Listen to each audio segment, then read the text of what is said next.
अस्सलाम वालेकुम everyone. Anisa novel में आपका वेलकम है। आप लोग सोच रहे होंगे कि हमारी अभी तक रिक्वेस्ट जो है हमारी अभी कंप्लीट नहीं हुई है।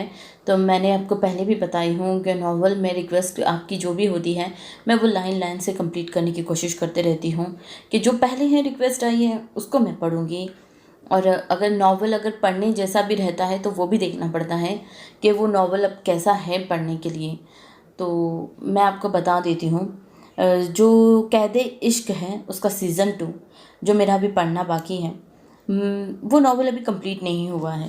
ठीक है, वो नॉवल अब कंप्लीट नहीं हुआ है और जिस टाइम वो कंप्लीट होगा जब ही मैं पढ़ूँगी। अगर मैं पहले ही पढ़ लूँगी तो शायद राइटर भी गुस्सा हो जाए, तो इसीलिए मैं अभी नहीं पढ़ रही हूँ। और दूसरा है इंतकाम इश्क का भी सीज़न 2, वो आधा भी नहीं हुआ होगा नॉवल और वो अभी तक आगे हुआ ही नहीं है, राइटर ने आगे लिखा ही नहीं है। तो वो इंतकाम इश्क तो अभी पता नहीं, वो तो जब कंप्लीट होगा सो होगा।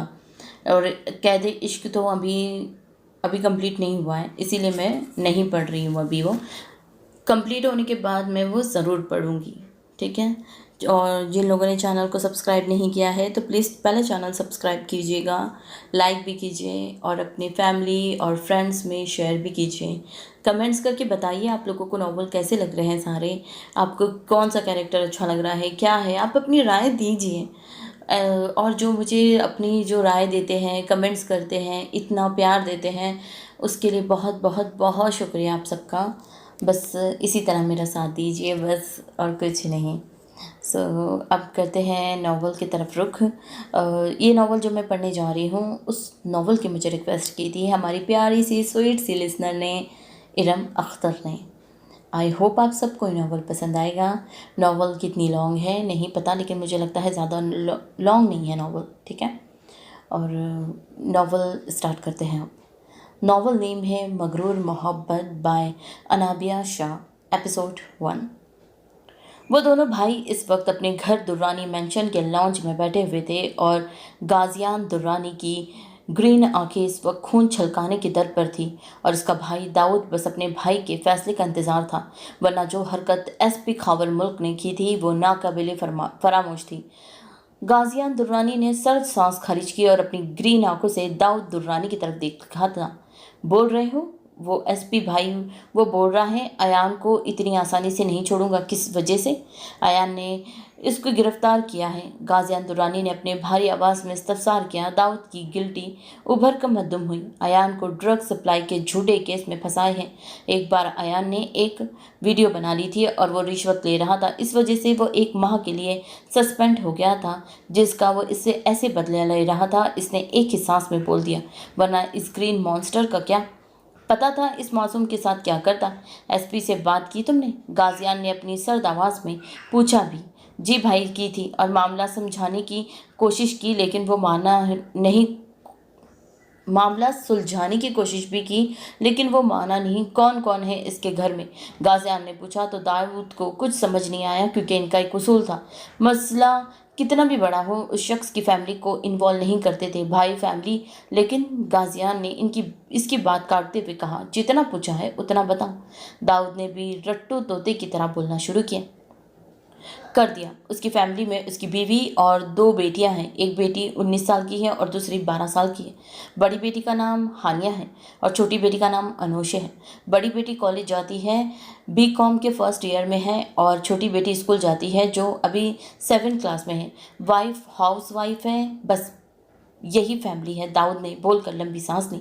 खारिज की गाजिया ने दाऊद की तरफ देखा। इसकी बड़ी बेटी की कॉलेज की छुट्टी कितने बजे होती है? गाजी भाई, यही कोई दोपहर 2 बजे तक। दाऊद ने बोलकर इसकी तरफ देखा। दाऊद, खावर मुल्क को फ़ोन मिला कर दो। जी भाई। ये लेकर इसने कॉल मिलाकर गाजियान के हाथ में दी। Hello Ghazian Durrani speaking. Hello Durrani साहब, मुझे ना चीज़ को कैसे याद कर लिया? अयान को क्यों अरेस्ट किया है? गाजियान ने इसकी बात को सिरे से नज़रअंदाज करते अपनी बात पूछी। वो क्या आपके दूसरे नंबर वाले भाई ने नहीं बताया? क्या नाम है? अरे हाँ, दाऊद। नहीं बताया क्या आपके छोटे भाई को ड्रग्स सप्लाई के केस में पकड़ा है? खावर मुल्क, तुम भी जानते हो और मैं भी जानता हूँ अयान ने कुछ नहीं किया। नहीं किया तो किस खुशी में तुमने अरेस्ट किया है उसको? मैंने कब कहा गाजियान दुरानी साहब कि मैंने नहीं जानता कि मैंने क्यों तुम्हारे भाई को अरेस्ट किया है। तुम्हारे भाई भाई ने मेरी इज्जत दो कौड़ी की कर दी थी और अब मैं तुम्हारी इज्जत दो कौड़ी की कर दूंगा जब ये हेडलाइन आएगी कि दुरानी एम्पायर का चश्म चिराग ड्रग्स सप्लाई करता हुआ पुलिस के हत्थे चढ़ गया है। तो कैसा महसूस होगा आपको। तुमसे एक बात कहूँगा खबर मुल्क, तुम गलत बंदे से पंगा ले रहे हो। मैं तुम्हें वार्न कर रहा हूँ, मेरी जान मेरे भाइयों में है। लास्ट टाइम वार्न कर रहा हूँ, अयान को छोड़ दो, नहीं तो इसकी आवाज़ में ऐसा रौब और दबदबा था। खावर मुल्क एक मिनट के लिए गड़बड़ा गया और माथे पर नन्हे ने पसीने भी चमक रहे थे। फिर खुद को कंपोज किया और इसको भी दो बदू जवाब दिया। शायद यही उसकी ज़िंदगी की सबसे बड़ी गलती थी। तुम्हें जो करना है कर लो, मुझे फ़र्क नहीं पड़ता। गाजियान ने यह सुना और कॉल रख दी। दाऊद, कल इसकी बेटी मुझे 20 मिनट में चाहिए। वह अपनी भारी आवाज़ में बोलकर अपनी रौबदार पर्सनैलिटी के साथ अपने कमरे की तरफ बढ़ गया। पीछे दाऊद का मुंह खुला। दुरानी मैंशन में 3 लोग क़याम पज़ीर थे। सबसे पहले गाजियान दुरानी, 28 साल का रौबदार शख्सियत का मालिक और बिजनेस की दुनिया का बेताज बादशाह।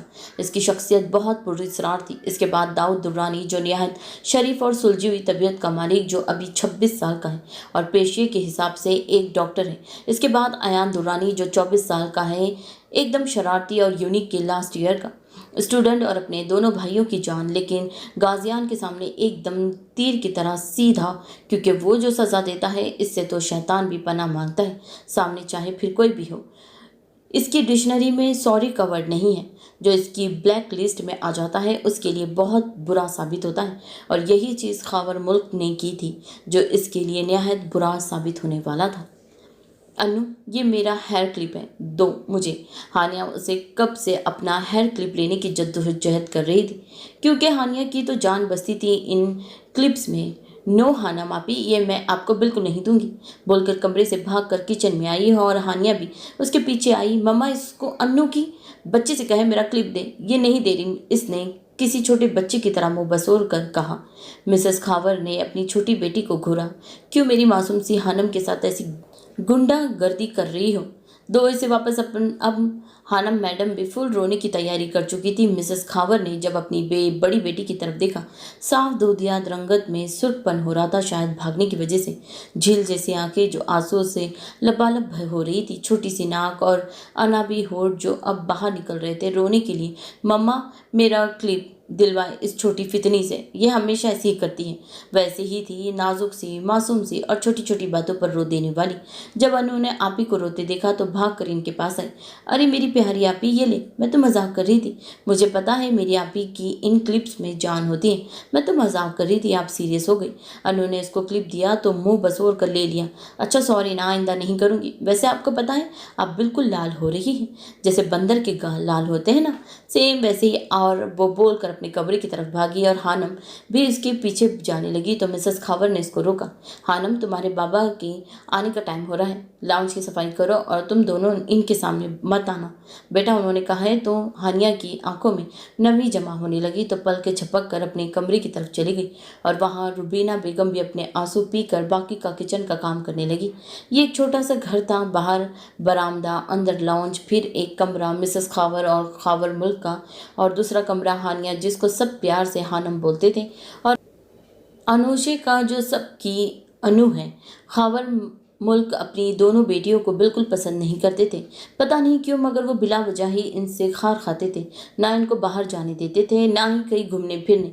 बस हानिया की एक दोस्त है जो कॉलेज में पढ़ती है, फायजा, बस इससे मिलने की और बात करने की इजाज़त है और किसी और से नहीं। शायद इसी वजह से वो लोग को कभी फेस नहीं कर पा रही थी। ज़रा सी तेज़ आवाज़ से एकदम सहम जाना, फ़ौरन रोने लग जाना। वह हर दर्जा मासूम और बेवकूफ़ थी, इसको आसानी से पागल बनाया जा सकता है था। फ़ायज़ा अगर कॉलेज ना जाए तो ये भी नहीं चाहती थी, चाहे कुछ भी हो जाए। अयान ने पूरा थाना सर पर उठाया हुआ था। इसका एक ही राग था, मुझे गरीब का काम, चोर के पास ड्रग्स कहाँ से आएगा। मेरा भाई मुझे सिर्फ महीने के 10,000 देता है, जिसको मैं बड़ी मुश्किल से चलाता हूँ। अल्लाह के नाम पे मुझे जाने दो। अगर इन जल्लाद तक बात पहुँच गई, मेरे पास ड्रग्स निकले हैं, कसम से उल्टा लटका कर मारेंगे, प्लीज़ जाने दो, अल्लाह तुमको खुश रखेगा। मगर इस बेचारे को क्या पता था, इस जल्लाद को मालूम हो चुका है, लेकिन सज़ा इस बार इसको नहीं, किसी मासूम को मिलेगी जिसका कोई कसूर भी नहीं होगा।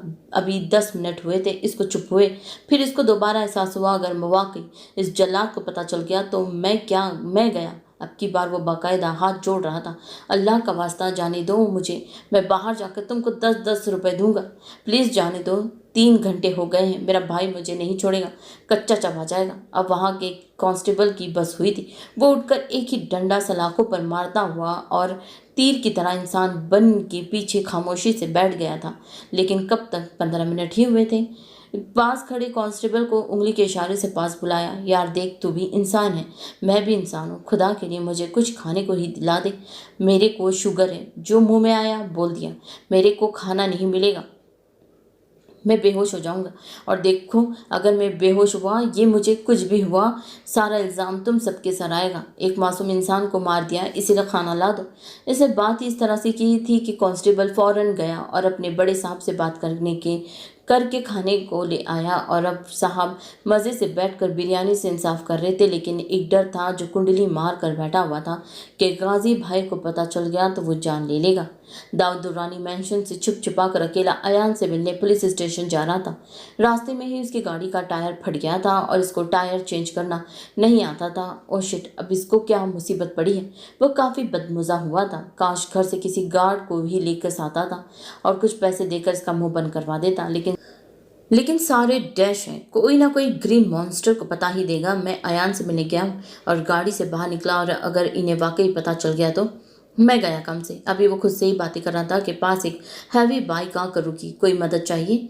दाऊद मुड़ा तो अपने सामने एक लड़की को देखा जो हेलमेट उतार रही थी, और इसको देखकर एकदम स्टील हो गया। बिना पलक झपकाए इसकी तरफ देख रहा था। ब्लैक पैंट, ब्लैक ही लेदर की जैकेट, बाल खुले हुए थे, गंदमी रंगत, वो किसी का भी दिल धड़का सकती थी। दाऊद तो एकदम स्टील होकर सिर्फ इसकी तरफ ही देख रहा था। उसने उसके आगे हाथ लहराया। कोई मदद चाहिए तेरे को? तो वो होश की दुनिया में वापस आया और इसकी लैंग्वेज पर थोड़ा हैरान भी हुआ। हाँ, वो टायर पंक्चर हो गया है अचानक। अब वो अपनी हैवी बाइक से उतरी। और तेरे को चेंज करना नहीं आता है? तुम मम्मी डैडी बच्चों को यही इंच मसला होता है।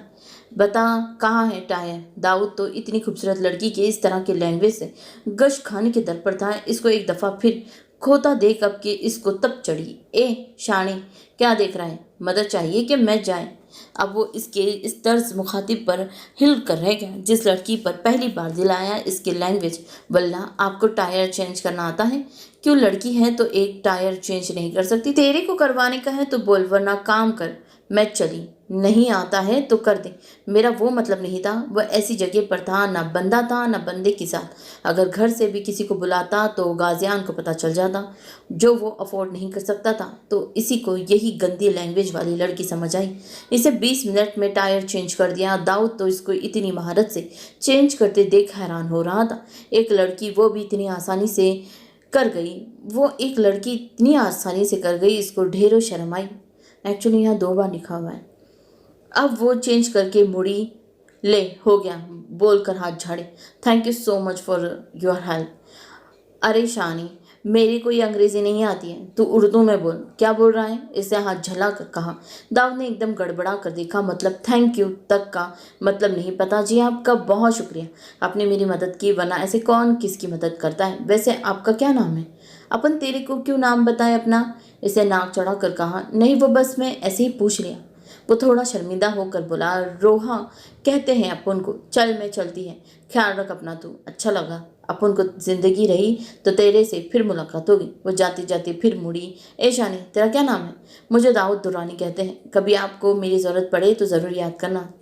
चल देखेंगे, अब मैं निकलती है, खुदा हाफिज। वो बोलकर बाइक धूल उड़ाते हुए चली गई। रोहा नाइस ने। लड़की प्यारी है पर थोड़ी बदतमीज़ है, और बोलकर वो हल्का सा कहका लगा गया। इसने अब गाड़ी वापस मोड़ ली थी मैंशन की तरफ। अयान पूरी रात से लॉकअप में था। गाजियान दुर्रानी ने इसकी बेल नहीं करवाई थी। वो चाहता तो आसानी से इसकी बेल करवा देता, लेकिन इस बार वो बाकायदा इस खाफिर मुल्क से निपटना चाहता था। इसकी तरफ से इसके कुछ हिसाब भी निकलते थे और थोड़ी सज़ा वो अयान को भी देना चाहता था कि आइंदा वो किसी के मसले में ना पड़े। वैसे इसके लिए सज़ा तजवीज़ की हुई थी। वो अपनी रिस्ट वॉच पर बांध कर अपनी गाड़ी में बैठकर ऑफिस के लिए निकल गया। दाऊद डाइनिंग पर इसका वेट कर रहा था, लेकिन ना इसके सलाम का जवाब दिया, ना कुछ कहा, सीधा ऑफिस के लिए चला गया था। इसको पक्का यकीन हो गया था ये ग्रीन मॉन्स्टर इन दोनों की कुत्ते वाली करने का इरादा रखता है, जिससे उसके माथे पर अभी से ही पसीने आ रहे थे और अल्लाह से खैर की दुआ मांगकर वापस चेयर पर बैठ गया। अभी उसे एक लड़की को भी अगवा करवाना था जो इसके भाई का हुक्म था और वो तो किसी कीमत टाल नहीं सकते थे। गाजियान दुरानी सीधा ऑफिस गया था जहां इसका वकील वेट कर रहा था। वह जैसे ऑफिस में इंटर हुआ, जो चाय मगोइयाँ हो रही थी, एकदम माहौल में सन्नाटा छा गया और सबके सलाम का जवाब सर की हल्की जनविश देता हुआ अपने रूम की तरफ चला गया। वो ऑफिस में इंटर हुआ तो इफ्तिकार साहब फौरन खड़े हो गए, जिसको इसने हाथ के इशारे से वापस बैठने का इशारा किया। सर, ये केस बहुत ईजी है, अयान सर को आसानी से बेल मिल सकती है, लेकिन आपने मुझे रोक दिया। क्यों? गाजियान ने इसकी बात गौर से सुनी और अपनी ग्रीन आंखों से इसकी तरफ देखा। इसकी आंखों में ऐसा कुछ था कि इफ्तिकार साहब फौरन चुप हो गए। इंटरकॉम से अपनी सेक्रेटरी को अंदर रूम में बुलवाया। उरुबा दरवाज़ा नॉक करते हुए अंदर आई। यस सर, आपने बुलवाया? अपनी सर्द आवाज़ में बोलना शुरू किया। 3:30 बजे न्यूज़ पर यह हेडलाइंस चलनी चाहिए। एसपी खावर मुल्क की बेटी ने भागकर दुर्रानी ग्रुप्स ऑफ इंडस्ट्री के मालिक गाजियान दुर्रानी से शादी कर ली है, जिसकी वजह से खावर मुल्क ने गाजियान दुर्रानी के भाई को झूठे ड्रग्स के केस में अरेस्ट कर लिया है। ये बोलकर इफ्तिकार साहब की तरफ मुड़ा। और आप 3 बजे अयान की बैल करवाएंगे और वो घर 3:30 बजे तक पहुंच जाना चाहिए। और अब आप दोनों यहाँ से जा सकते हैं। और खुद अब एक फाइल में सर देकर बैठ गया। ममा, मैं जा रही हूँ कॉलेज, अपना ख्याल रखिएगा। वो बोलकर जैसे निकलने लगी, रुबीना बेगम ने इसका माथे पर अपने लब रखे। आज दिल बहुत घबरा रहा था। आज मत जाओ हानम, मेरा दिल बहुत घबरा रहा है। आज तुम छुट्टी कर लो। नहीं मम्मा, आज ज़रूरी है, आज बहुत अहम क्लास है और मैं फायरजा को भी बोल दिया है, वो भी आएगी। अगर मैंने छुट्टी कर ली तो मसला हो जाएगा। इसे किताबें बैग में रखते हुए कहा, चले मैं अभी जा रही हूँ, अल्लाह हाफिज़। वो टाइम से ड्राइवर अंकल को भेज देना। मम्मा, फ़ी अमान अल्लाह। उन्होंने भी इसको अपनी दुआओं में रुखसत किया, लेकिन आज इनका दिल बहुत घबरा रहा था। इन्हें ऐसा महसूस हो रहा था कि कुछ बुरा होने वाला है, लेकिन अपना वहम समझकर झटक दिया। माएँ कितनी अनमोल होती है ना, इन्हें पहले से ही पता चल जाता है कि इनकी औलाद के साथ कुछ बुरा होने वाला है। इनको फ़ौरन महसूस हो जाता है कि आज मेरी औलाद महफूज नहीं है। माएँ वाकई बहुत अनमोल होती है, जिसकी कदर करनी चाहिए। अगर एक बार ये चली गई तो वापस लौट कर नहीं आती है, चाहे हम कितना ही तड़पते रहें। या अल्लाह, हमारी माओ को उम्र दराज कर, हमें इनके बगैर जीना नहीं आता है। वो कॉलेज के पास पहुंची तो 2 अकाबी निगाहें इस पर मरकूज थी और वो सीधा अपने डिपार्टमेंट में गई और खामोशी से अपने बेंच पर बैठ गई। वहां आकर फ़ोन पर बेल हुई तो सामने स्क्रीन पर फ़ायज़ा का नाम जगमगा रहा था। वो सुनने के लिए वो क्लासरूम से बाहर आ गई। कहाँ हो? इतना वक्त हो गया है, तुम आई नहीं। हानिया ने कॉल पिक करते हुए स्टार्ट हो चुकी थी। अरे अरे, सांस तो लो लड़की। यार मैं नहीं आ रही हूँ, अम्मी की तबीयत अचानक ख़राब हो गई है, जिसकी वजह से मैं नहीं आ रही हूँ। तुम नोट्स मुझे सेंड कर देना। मगर फ़ायज़ा, तुमने कहा था कि तुम आओगी, इसने थोड़ा परेशान होते हुए कहा। आई नो यार, मैंने कहा था, लेकिन एंड टाइम पर मम्मा की तबीयत ख़राब हो गई। अब मैं क्या करूं? अच्छा, तुम आंटी का ख्याल रखो, क्लास शुरू होने वाली है, मैं जा रही हूँ, अल्लाह हाफिज़। इसने बुझे लहजे में कहा और फ़ोन बंद कर दिया। इसने अभी अलविदाई कलामात बोलकर फ़ोन रख दिया। हानिया कन्फ्यूज सी खामोशी से क्लास ले रही थी कि अचानक प्यून आया और इसके ड्राइवर की आने की तिला दी। इसको हैरानी तो हुई, लेकिन सुबह मम्मा का सोचकर समझ गई उन्होंने ही लेने भेजा होगा। और अच्छा भी था, आज फ़ायज़ा भी नहीं आई थी, तो वो खुशी खुशी कॉलेज के बाहर आ गई। सामने ही उसकी गाड़ी खड़ी थी, जाकर बैठ गई, लेकिन ये गाड़ी उसकी नहीं थी। अगर वो पीछे की साइड थोड़ा गौर करती तो पहचान जाती, लेकिन हमेशा की बेवकूफ़ जाकर बैठ गई। अंदर सामने वाली सीट पर एक ड्राइवर, पैसेंजर सीट पर दाऊद और बराबर वाली सीट पर एक लड़की बैठी हुई थी। हानम ने जैसे ही इन सब को देखा तो फ़ौरन उतरने लगी, लेकिन इस लड़की ने मौके का फ़ायदा उठाते हुए इसके चेहरे पर क्लोरोफॉर्म रख दिया, जिससे चंद ही मिनट में वो हवास खोकर इस लड़की के कंधे पर गिर गई। दाऊद ने अफसोस से इस लड़की की तरफ देखा, जो चेहरे से इंतहाई मासूम लग रही थी, लेकिन दर अफसोस अब वो गाजियान की अंडर हो गई। इसको कुछ नहीं पता था कि इस लड़की के साथ गाजियान क्या करने वाला है। बस एक हुक्म था कि वो इसको लेकर दुर्रानी मेंशन पहुंचे। अभी 12 बज रहे थे। वो लोग सीधा दुर्रानी मेंशन पहुंचे और हानम को 2 लड़कियां 20 मिनट में छोड़कर चली गई और दाऊद अंदर मेंशन में चला गया, जहां लाउंज में गाजियान दुर्रानी अपनी रौबदार पर्सनालिटी के साथ सोफे पर बरजुमान था। दाऊद ने उसे देखा तो अदब से सलाम किया। अस्सलाम वालेकुम भाई। लड़की 20 मिनट में ही, अब बताइए क्या करना है? अभी वक्त क्या हो रहा है? भाई 1 बज रहा है। अम्मा बी को 20 मिनट में भेजो और अपने बराबर से लाल कलर का दुपट्टा उठाकर दाऊद के हाथ में दिया और ये भी दे देना, इसको पहनाकर बाहर यहाँ ले गए। बाकी मैं इनको बता चुका हूँ कि क्या करना है। उन्होंने इसको तैयार करने को कहो और बोलकर अपने कमरे में खुद भी रेडी होने चला गया। लेकिन तैयार क्यों होना है? दाऊद अभी अभी उलझा हुआ था, लेकिन किचन की तरफ चला गया था जहाँ अम्मा भी मुलाजमों के झिड़के लगा रही थी और आवाज़ देकर किचन में दाखिल हुआ। अम्मा भी, हाँ मैं यहाँ हूँ दाऊद बेटा। उन्होंने किचन से ही आवाज़ लगाई। अम्मा भी, ये भाई ने दी है, इस लड़की के लिए, इसको तैयार करके ले आए। अरे इस लड़की को क्यों बोल रहे हो? दाऊद ने अचंभे से इनकी तरफ देखा। अरे अम्मा भी, इस लड़की को ना बोलूँ तो क्या बोलूँ? आप ही तो बोलने से रहा। मुझसे काफ़ी छोटी है, तकरीबन 19 साल की है। अरे तो आप ही क्यों बोल रहे हो? भाभी बोलो। क्या मतलब अम्मा भी? दाऊद ने थोड़ा हैरान होते हुए पूछा। मतलब ये कि अभी इस बच्ची का निकाह अपने गाजियान बेटे से हो रहा है। दाऊद तो बिल्कुल सन्नाटे में आ गया था। इसका तो दिल चाहा कि गाजियान से पूछे, लेकिन इसके लिए बहुत हिम्मत चाहिए थी जो इसमें तो ना थी। लेकिन इसको बहुत दुख हो रहा था कि इसके लिए, लेकिन एक पल के लिए इस लड़की का मासूम चेहरा इसकी निगाहों में घुमा तो अपने भाई के लिए अच्छा भी लगा कि इसकी ज़िंदगी में कुछ खुशहाली आएगी और थोड़ा बहुत ही सही, लेकिन क्या पता इस लड़की की वजह से वो चेंज हो जाए। लेकिन खावर मुल्क का सोचकर इस लड़की पर तरस आ रहा था। अम्मा भी 20 मिनट में आई तो इनका इस्तकबाल अंधेरे के ने किया। हानिया एक कोने में कुर्सी पर सर झुकाकर बेहोश थी। उन्होंने साथ आई मुलाजमा से लाइट ऑन करवाई और पानी का जग भी मंगवाया। मुलाजमा ने लाइट ऑन की तो पूरा बेसमेंट रोशनी में नहा गया। वो करीब गई तो हानिया का सर ढलका हुआ था। इनको बेहद इस पर तरस आया, लेकिन वो भी कुछ नहीं कर सकती थी। उन्होंने पानी उसके चेहरे पर मारा तो वह बड़ा कर उठी तो सामने एक शफीक सी औरत को अपने सामने पाया। 10 सेकंड तक तो इसको समझ ही नहीं आया। जैसे जैसे इसको याद आने लगा वह एक गलत गाड़ी में बैठी थी। इसके बाद एक लड़की ने उसके चेहरे पर रुमाल रख दिया था, जिसके बाद इसको कुछ याद नहीं था। इससे सहमे हुए लहजे में सामने खड़ी औरत की तरफ देखा और इस्तफसार किया, मैं यहाँ क्या क्यों हूँ? आप कौन है? इसने कपकपाते हुए पूछा तो अम्मा बी ने इसकी तरफ तहरम भरे निगाहों से देखा और प्यार से उसके करीब हुई। डरो मत बेटा, तुम्हें कुछ नहीं कहेगा कोई, अगर तुम खामोशी से गाजियान बेटे से निकाह कर लो। नहीं, मुझे अपने घर जाना है, प्लीज़ मुझे मेरे घर जाना है। आंटी, मेरे बाबा बहुत गुस्से वाले हैं, मेरे बाबा पूरे पुलिस में हैं, आपसे सबको नहीं छोड़ेंगे आपको।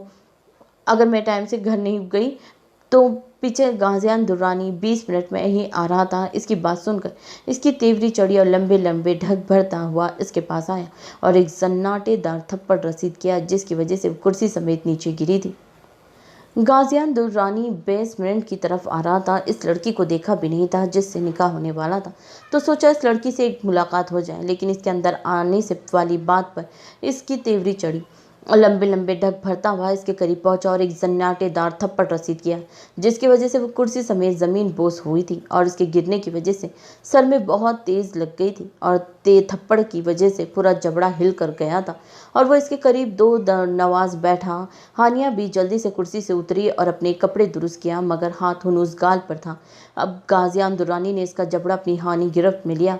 क्या बकवास की तुमने? अभी वो इतनी शिद्दत से धाड़ा इसको अपने कान के पर्दे फटते हुए महसूस हुए। बोलो, क्या बकवास की तुमने? अभी तुम्हारा बाप बहुत गुस्से वाला है, मुझे छोड़ेगा नहीं। वो एक बार फिर अपनी पूरी कुव्वत से चीखा। वो तो इसकी दहशत से ही कांप कर रह गई। प्लीज़ मुझे मेरे घर जाने दें, मेरे बाबा मुझे जान से मार देंगे अगर मैं टाइम से घर ना पहुंची तो। इसने अपनी बात कदरे अटक अटक कर कही। इसका कान अभी भी इसके थप्पड़ की वजह से साए साए कर रहा था। गाजियान दुर्रानी को एकदम इस लड़की, मासूम लड़की पर रहम आया और वो पीछे होकर खड़ा हो गया। हानिया घुटनों में सर दिए रो रही थी। इज्जत के दायरे में अम्मा बी के साथ खुद को रेडी करवा के बाहर आ, अभी और इसी वक्त तुम्हारा निकाह मुझसे होगा, इसने अपनी सर्द आवाज़ में कहा। हानिया ने बेसाख्त अपना सर ऊपर उठाया। वह वापस इसके करीब हुआ और इसका जबड़ा अपनी आहानी गिरफ्त में लिया। वो बेचारी इतनी तेज पकड़ पर कर्राह कर रह गई। मौलवी जब निकाह का पूछेगा तुम्हारा सर हाँ में हिलना चाहिए, वरना मैं गाजियान दुर्रानी तुम्हें मार कर कहीं भी फेंक दूंगा और तुम्हारा बाप कुत्ते की तरह तुम्हें मारा मारा ढूंढेगा। इसके बाद भी इसको नहीं मिलोगी, इसीलिए इज्जत के दायरे में अम्मा बी के साथ बाहर आओ। इसको एक झटके से छोड़कर तेज कदम से वापस मेंशन की तरफ चला गया। अब वो अम्मा बी के साथ लाउंज के सोफे पर बैठी हुई थी। सफ़ेद कॉलेज यूनिफॉर्म और सर पर लाल दुपट्टा ओढ़े वो सर झुकाए अम्मा बी का हाथ सख्ती से पकड़ा हुआ था और ठीक सामने गाजियान दुर्रानी इसको बहुत गहरी निगाहों से तक रहा था। वो लड़की इसको काफ़ी छोटी लगी और इसके बराबर में दाऊद था और कुछ लोग और भी थे जो गवाहों के तौर पर मौजूद थे। गाजियान ने मौलवी साहब को निकाह शुरू करने का इशारा किया तो उन्होंने हानिया से पूछा, हानिया खावर मुल्क, आपको निकाह गाजियान दुर्रानी।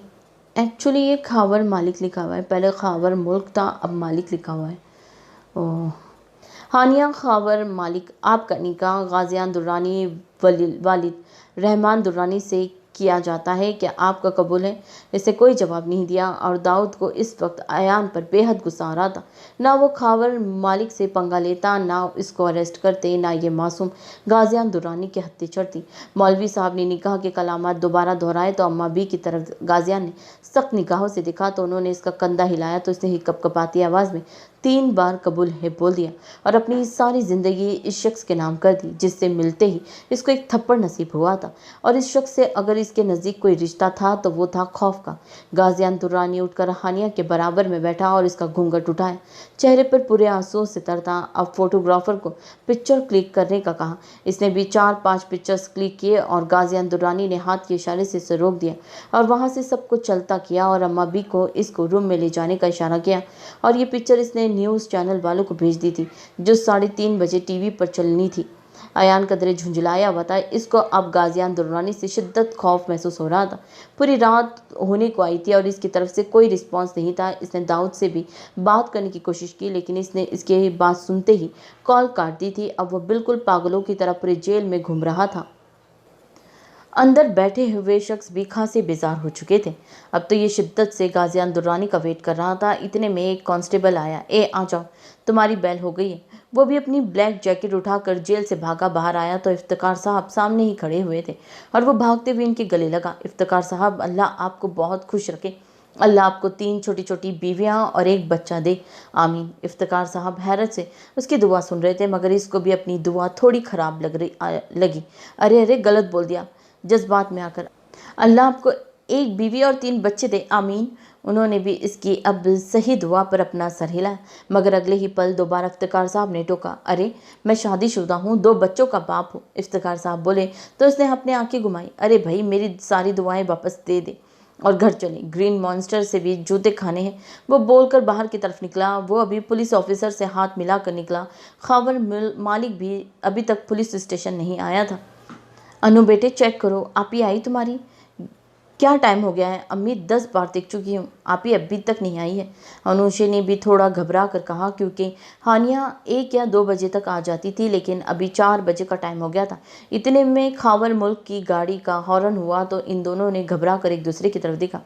अब यहाँ पर खावर मुल्क लिखा है, पहले खावर मालिक था फिर मुल्क था, ऐसे ऐसे चेंज हो रहा है तो मैं इसको खावर मुल्क ही पढ़ूँगी, ठीक है। अनु, तुम्हारे बाबा हानिया का पूछे तो बोल देना वो कमरे में है और नमाज़ पढ़ रही है, उन्होंने अपने माथे से पसीना साफ करते हुए कहा और अनुषे भी समझकर बाहर चली गई जहाँ एक बार फिर हॉर्न बजा था और डरते डरते दरवाज़ा खोल दिया। कहाँ थी? सो गई थी? और तुमने दरवाज़ा क्यों खोला? हानम कहाँ है? उन्होंने घुसते ही हानिया का पूछा तो अनुषे के बाकायदा हाथ काँप गए थे। वो बाबा, हानम आप ही नमाज़ पढ़ रही है? उन्होंने थोड़ी जांचती निगाहों से अनुषे को देखा और अंदर की तरफ बढ़ गया। वो भी गहरी सांस खारिज करके अंदर की तरफ बढ़ गई। खावर मुल्क खाना लगाने का बोलकर सीधा अपने कमरे की तरफ चले गए। जो अनु किचन में आई तो वो इसी के इंतज़ार कर रही थी। क्या हुआ अनु, कुछ कहा क्या? हानम का तो नहीं पूछा ना उन्होंने? रुबीना बेगम ने परेशानी से इस्तफसार किया। जी मम्मा, पूछा था उन्होंने लेकिन मैंने इनको बोल दिया आप ही नमाज़ पढ़ रही है। शुक्र, बस अब ये लड़की घर आ जाए। मुझे लग रहा है कि वो फ़ायज़ा की तरफ गई है। आने दो, बताती हूँ। पता है जब बाबा ने मना कर दिया था लेकिन नहीं, क्यों कहूँ तो फ़ौरन रोना शुरू कर देती है, मगर आ जाए बताती हूँ इसको। चलो अब ये खाना लगाओ जल्दी जल्दी। अनुषे भी अपनी आप ही के लिए दुआ करते हुए जल्दी से खाना लगाकर अपने कमरे में चली गई। इतने में खावर साहब भी खाने की मेज़ पर आ चुके थे। रुबीना बेगम बार बार दरवाजे की तरफ देख रही थी और हानिया के जल्दी आने की दुआ मांग रही थी। बाहर क्या देख रही हो? उन्होंने नैपकिन से हाथ साफ करते हुए पूछा तो वो पूरी गड़बड़ा गई। नहीं, ऐसे ही देख रही थी, आज मौसम अच्छा हो रहा है। उन्होंने थोड़ी गर्दन टेढ़ी करके बरामदे की तरफ देखा तो अच्छी खासी धूप हो रही थी। दिमाग ज़्यादा चल गया है क्या? इतनी तेज़ धूप में तुम्हें मौसम अच्छा लग रहा है? लगता है इलाज की ज़रूरत है। और ये आज अनु क्यों दरवाज़ा खोला है? हानम कहाँ है? उन्होंने माथे पर बल डाल कर पूछा। वो नमाज़ पढ़ रही है। और वो बोलकर माथे पर से पसीना साफ किया। इस वक्त कौन सी नमाज़ पढ़ रही है? उन्होंने घड़ी की तरफ देखा। 4:30 का टाइम हो रहा था। वो शायद नफिल पढ़ रही होगी। पता तो है ना आपको कितनी मासूम है, टेस्ट वगैरह में फंस गई हो गई, इसके लिए दुआ कर रही होगी। पता तो है ना आपको पढ़ाई के लिए कितनी चोर है। टीवी देख रहा हूँ, चाय बना कर लाऊं, फिर पुलिस स्टेशन के लिए निकल लूँगा। जी जी मैं लेकर आती हूँ, बोलकर जल्दी से किचन में गुम हो गई। उन्होंने थोड़ा हैरत से इनकी तरफ देखा और अपना वहम समझकर टीवी पर चैनल सर्चिंग करने लगे। फिर एक चैनल पर गाजियान दुर्रानी की पिक्चर चल रही थी, तो वही लगाई। एक एंकर बोल रहा था, गाजियान दुर्रानी ने एक कॉलेज की लड़की से शादी कर ली। जराये से मालूम हुआ है कि लड़की कोई और नहीं, एसपी खावर मुल्क की बेटी हानिया खावर मुल्क से हुई है। और जो रिलैक्स से टेक लगा कर बैठा हुआ था, हानिया की तस्वीर देखकर सीधा होकर बैठा। टीवी की आवाज़ सुनकर अनुषा और रुबीना बेगम भी लाउंज में आ गई। एसपी खावर मुल्क ने इस वजह से गाजियान दुर्रानी के छोटे भाई को ड्रग सप्लाई के झूठे केस में फंसा दिया है। हम आपको बताते चले, एसपी खावर मुल्क की बेटी हानिया खावर मुल्क ने गाजियान दुर्रानी के साथ भागकर शादी कर ली है। बस ये सुनना था कि उन्होंने पास रखा हुआ वास उठाकर टीवी पर दे मारा और वही टीवी चकनाचूर हो गया था। अयान दबे पांव मेंशन में दाखिल हुआ। निगाह चारों समेत डाली। गाड़ी से भी थोड़ी दूर उतर गया था, मगर मेन डोर के पीछे ही दाऊद माली से पाइप पकड़कर खड़ा उसी का इंतजार कर रहा था। ड्राइवर ने फ़ोन करके इसको बता दिया था कि अयान आ गया है। अयान ने गार्ड को इशारा किया तो इसने छोटा दरवाज़ा खोल दिया। अभी इसने एक कदम मेंशन में रखा था और दाऊद ने इतनी ज़ोर से इसकी टांग पर पाइप मारा तो वो बेचारा कर्राह कर नीचे गिरा। हाय अल्लाह, मार दिया, ख़त्म कर दिया। वो एक और मारने लगा तो वो लंगड़ाता हुआ भागा। रुक, कहाँ भाग रहा है? पाइप बहुत शिद्दत से मारा गया था। तुझे बहुत शौक है ना हर किसी के मामले में टांग अड़ाने का। रुक, आज इस टांग को ही तोड़ दूंगा। अब वो दोनों लॉन के बेंच के आगे पीछे चक्कर लगा रहे थे। क्या हो गया है दाऊद भाई, आप क्यों जल्लाद बन गए? एक ग्रीन मॉन्स्टर काफ़ी है। तेरी को एक और पाइप इसकी दूसरी टांग पर मारा। अब वो नीचे बैठ गया। अरे मेरे बाप, छोड़ दे मुझे। क्यों बच्चे की जान लेंगे आप? जानते हैं ग्रीन मॉन्स्टर ज़िंदगी हराम करेंगे। अभी तेरे एक एडवेंचर के चक्कर में अयान एक लड़की की ज़िंदगी बर्बाद कर दी। भाई ने दाऊद ने बहुत दुख से कहा। और इसकी बात सुनकर अयान ने हैरत से उसकी तरफ देखा, क्योंकि गाजियान भाई कुछ भी हो जाए किसी की फैमिली को कोई नुकसान नहीं पहुँचाते। तुझे पता है उन्होंने एसपी खावर मुल्क की बेटी से निकाह कर लिया है, और तुझे पता है मैंने इनको किडनैप करवाया है। यार आज मुझे अपना आप बहुत गिरा हुआ लग रहा है। बोलकर बेंच पर बैठा और अयान भी लंगड़ाता हुआ इसके बराबर में बैठा। यार दाऊद भाई प्लीज़ पूरी बात बताएं। इसके कंधे पर हाथ रखकर फिक्रमंदी से कहा, तेरी एक हिमाकत से भाई ने क्या कदम उठाया है? उन्होंने खावर मुल्क को कॉल की थी, लेकिन इस मेंटल आदमी ने भाई को बोल दिया तुम्हारे नाम निहाद भाई ने जो मेरी वीडियो बनाकर इंटरनेट पर डाली, इसकी वजह से मुझे सस्पेंड कर दिया और मेरी इज्जत दो कौड़ी की करके रख ली। अब जो न्यूज़ पर यह नश्तर होगा कि गाजियान दुर्रानी का छोटा भाई अयान दुर्रानी ड्रग्स सप्लाई करते हुए पुलिस के हत्थे चढ़ गया है, तो हम लोगों की इज्जत दो कौड़ी की हो जाएगी। बोलकर 2 मिनट रुका और अयान की तरफ देखा। वो बहुत बेचैनी से उसकी तरफ देख रहा था। इस वजह से भाई ने इसकी बड़ी बेटी हानिया से ज़बरदस्ती निकाह कर लिया। इसकी न्यूज़ वालों को ये बताने से पहले ही भाई ने पिक्चर लेकर न्यूज़ चैनल पर यह निश्चित करवा दिया कि एसपी खावर मुल्क की बेटी ने भागकर दुर्रानी ग्रुप्स ऑफ इंडस्ट्री के मुल्क गाजियान दुर्रानी से शादी कर ली है। इस वजह से एसपी खावर मुल्क ने गाजियान दुर्रानी के छोटे भाई अयान दुर्रानी को ड्रग्स के झूठे केस में अरेस्ट कर लिया है। एक तेरे 3rd क्लास एडवेंचर की वजह से एक लड़की की ज़िंदगी खराब हो गई है। अयान का सर पूरी तरह नीचे झुक गया था। ये मुंह क्या नीचे करके रहा है तू? अच्छे से जानता है भाई हम दोनों पर जान देते हैं। हम लोगों की इज्जत इन्हें बहुत इंपॉर्टेंट है।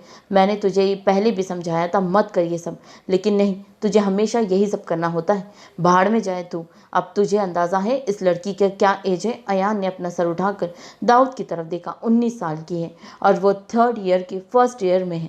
दाऊद भाई मेरा कोई गलत इंटेंशन नहीं था यार, मैं तो बस वो अल्फाज बना रहा था, इससे कुछ बोला ही नहीं जा रहा था। अगर तेरी गलती नहीं होती ना अयान, तो इस तरीके से हकलाता नहीं। जैसे तेरी ज़बान मेरे सामने चलती है उसी तरीके से चल रही होती।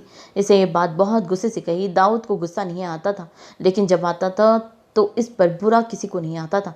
इसी वजह से आयान की ज़बान आज हकला रही थी। नहीं भाई, मेरे मतलब ये है कि गाजियान भाई कभी कोई भी प्रॉब्लम हो जाए लेकिन किसी की भी फैमिली को इन्वॉल्व नहीं करते।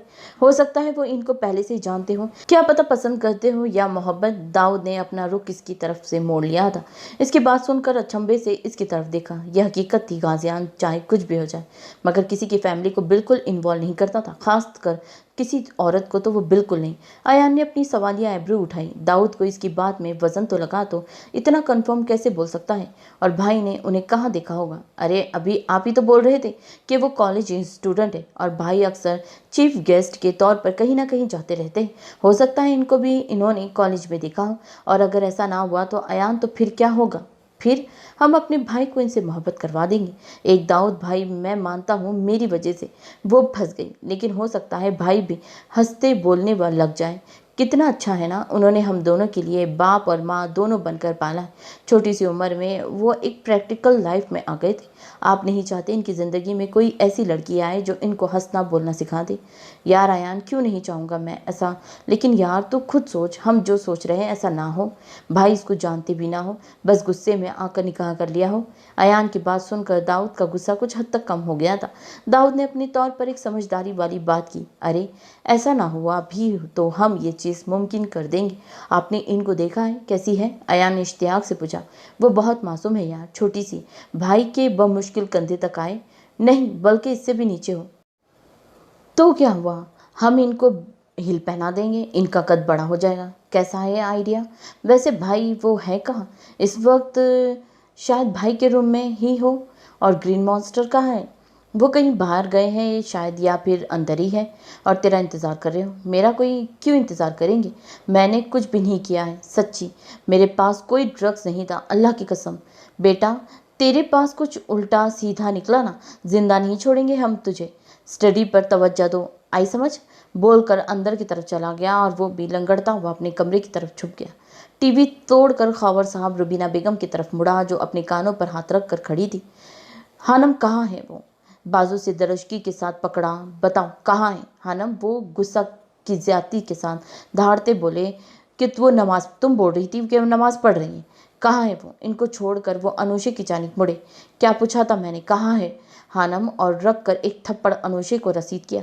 चटाक, अनुषे दूर जा गिरी और इसकी तरफ बढ़ने लगे तो रुबीना बेगम बीच में आ गई। इसमें अन्नू की क्या गलती है? आप इसको क्यों मार रहे हैं? इसकी क्या गलती है? आपने सुना नहीं क्या बोल रहा था? वो एंकर के एसपी ने गाजियान दुर्रानी के छोटे भाई अयान दुर्रानी को ड्रग्स के झूठे इल्ज़ाम में पकड़ लिया है। इसी का बदला लिया है आपसे। इस मेरी हानम फंसी है। नहीं, इस एंकर ने यह भी कहा है कि तुम्हारी बेटी इसके साथ भागी है। ये नहीं सुना? मैं उसे जिंदा नहीं छोड़ूंगा। आप भी जानते हैं, मैं भी जानती हूँ हानम कैसी है।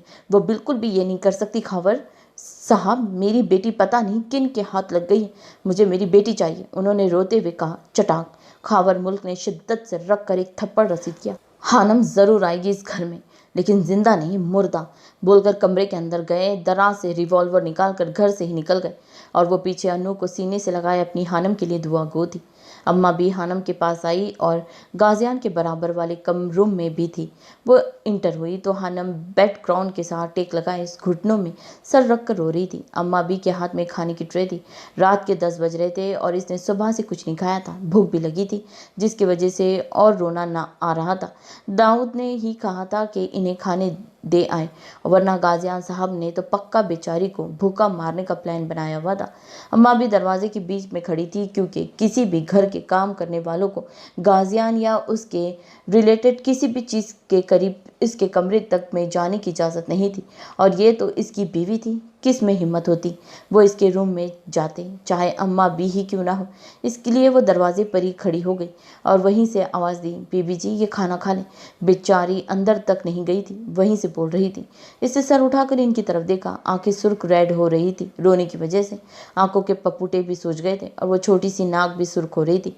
इनको एकदम इस पर बहुत तरस आया और वो मज़ीद प्यार से बोली, बीबी जी खाना खा लें, आप जब से आई है कुछ नहीं खाया। उन्होंने रोती बसोरती हानम से कहा। इसने मासूम मासूम सा मुंह बनाकर खाने को देखा, मगर देखकर भी नज़रअंदाज कर दिया और वो चल कर इनके पास आई और खाने की ट्रे इनके हाथ से लेकर साइड पर रखी। आंटी, मुझे मेरे घर जाना है, प्लीज़ मेरी हेल्प कर दें मुझे यहाँ से निकलने में। इसने सू सू करते कहा। किसको निकलना है? पीछे से गाजियान की भारी आवाज़ आई। हानम 2 कदम पीछे हुई और अम्मा बी के तो बाकायदा हाथ कांप गए थे। खावर मुल्क बहुत गुस्से से घर से निकले थे। वो गाजियान दुर्रानी के मेंशन में जाकर हानम को मारने का इरादा रखते थे, लेकिन रास्ते में ही उन्हें पुलिस स्टेशन से कॉल आ गई थी और इन्हें अर्जेंट वहां बुलवाया था। अब वो अपने सीनियर्स ऑफिसर जमशेद राना के सामने बैठे हुए थे। ये क्या न्यूज़ चल रही है? न्यूज़ चैनल पर राना ने इनसे पूछा तो उन्होंने जब से मुठ्ठियां भींची। तुमने अयान दुर्रानी को अरेस्ट क्यों किया था? उन्होंने थोड़ा गुस्से से पूछा। सर, मैंने इसे ड्रग सप्लाई करते हुए पकड़ा था। खावर मुल्क, झूठ मत बोलो, सच बताओ। हम दुर्रानी साहब से माफ़ी मांगकर मामला रफा दफा करते हैं, उन्होंने अब के थोड़ा समझाने वाले अंदाज में कहा। लेकिन इनके सर पर तो लगी और तलवों पर बुझी। सर, आप कहना क्या चाहते हैं? मैं एक पुलिस ऑफिसर हूँ, माफ़ी मांगू? उन्होंने थोड़ा चीख कर कहा। तो गलती भी आपकी है खावर मुल्क, ये मत भूले वो एक स्टूडेंट है और ये नहीं कर सकता है। आपने अपनी बेइज्जती का बदला लिया है और अब आपकी बेटी भी उनके साथ भाग गई है। बस ये सुनना था। वो एकदम खड़े होकर धाड़े। बकवास बंद करें। ये क्या बोल रहे हैं आप? वो भी उनके मुकाबिल खड़े हुए। तो ये बताएं कि आपकी बेटी इनके मेंशन में कैसे पहुंची, जबकि हमें खुद कॉलेज के गार्ड ने बताया है कि आपकी बेटी इस गाड़ी में आराम से बैठकर गई है। तो आप बताना पसंद करेंगे? एसपी खावर मुल्क। ये सुनकर इनका चेहरा खफत से लाल होने लगा। वो घर से ये बोलकर ज़रूर निकले थे कि हनम को मुर्दा लाएंगे इस घर में, लेकिन कहीं इन्हें ये भी यकीन था कि हनम भाग नहीं सकती थी। लेकिन अफसर की ये बात सुनकर इनकी ज़ब्त से बहुत बाहर हो रहा था। सर, आप क्या कहना चाहते हैं? उन्होंने ज़ब्त की किन मराहिल तय करते हुए पूछा। ये बस वही जानते थे। ये हुई ना बात। आओ यहाँ बैठो। राना ने हाथ पकड़कर इनको बिठाया। देखो, तुम भी दुरानी से बदला लेना चाहते हो और मैं भी, मगर तुम्हारी बेटी ने बहुत गलत किया। तुम्हारे दुश्मन के साथ भागकर एक इज्जतदार शख्स के लिए ये बहुत बुरा होता है। मुझे पता है, मैं तुम्हारे दर्द समझ सकता हूँ। राना ने भी खावर मुल्क की दुखती रग पर हाथ रखा था। वो बहुत मुश्किल से राना की बातें बर्दाश्त कर रहे थे। आपको जो कहना है जल्दी कहें। सर, खावर मुल्क ने जब्त की इंतहा पर पहुँच कर कहा। यही मैंने सुना है कि गाजियान दुरानी अपनी सी जुड़ी चीज़ों के लिए बहुत टची है। तुमने सिर्फ इसके भाई को अरेस्ट किया है। इसकी इज्जत खराब करनी चाहिए। इसने तुम्हारी इज्जत 2 कौड़ी से भी बदतर कर दी। अब तुम ऐसा करो कि वो सारी ज़िंदगी पछताएं और तुम्हारे एक अमल से तुम्हारी डूबी हुई इज्जत और वक़ार भी वापस आए। खावर मुल्क ने नासमझी से सर उठाकर देखा। क्या मतलब सर? मेरे को समझा नहीं।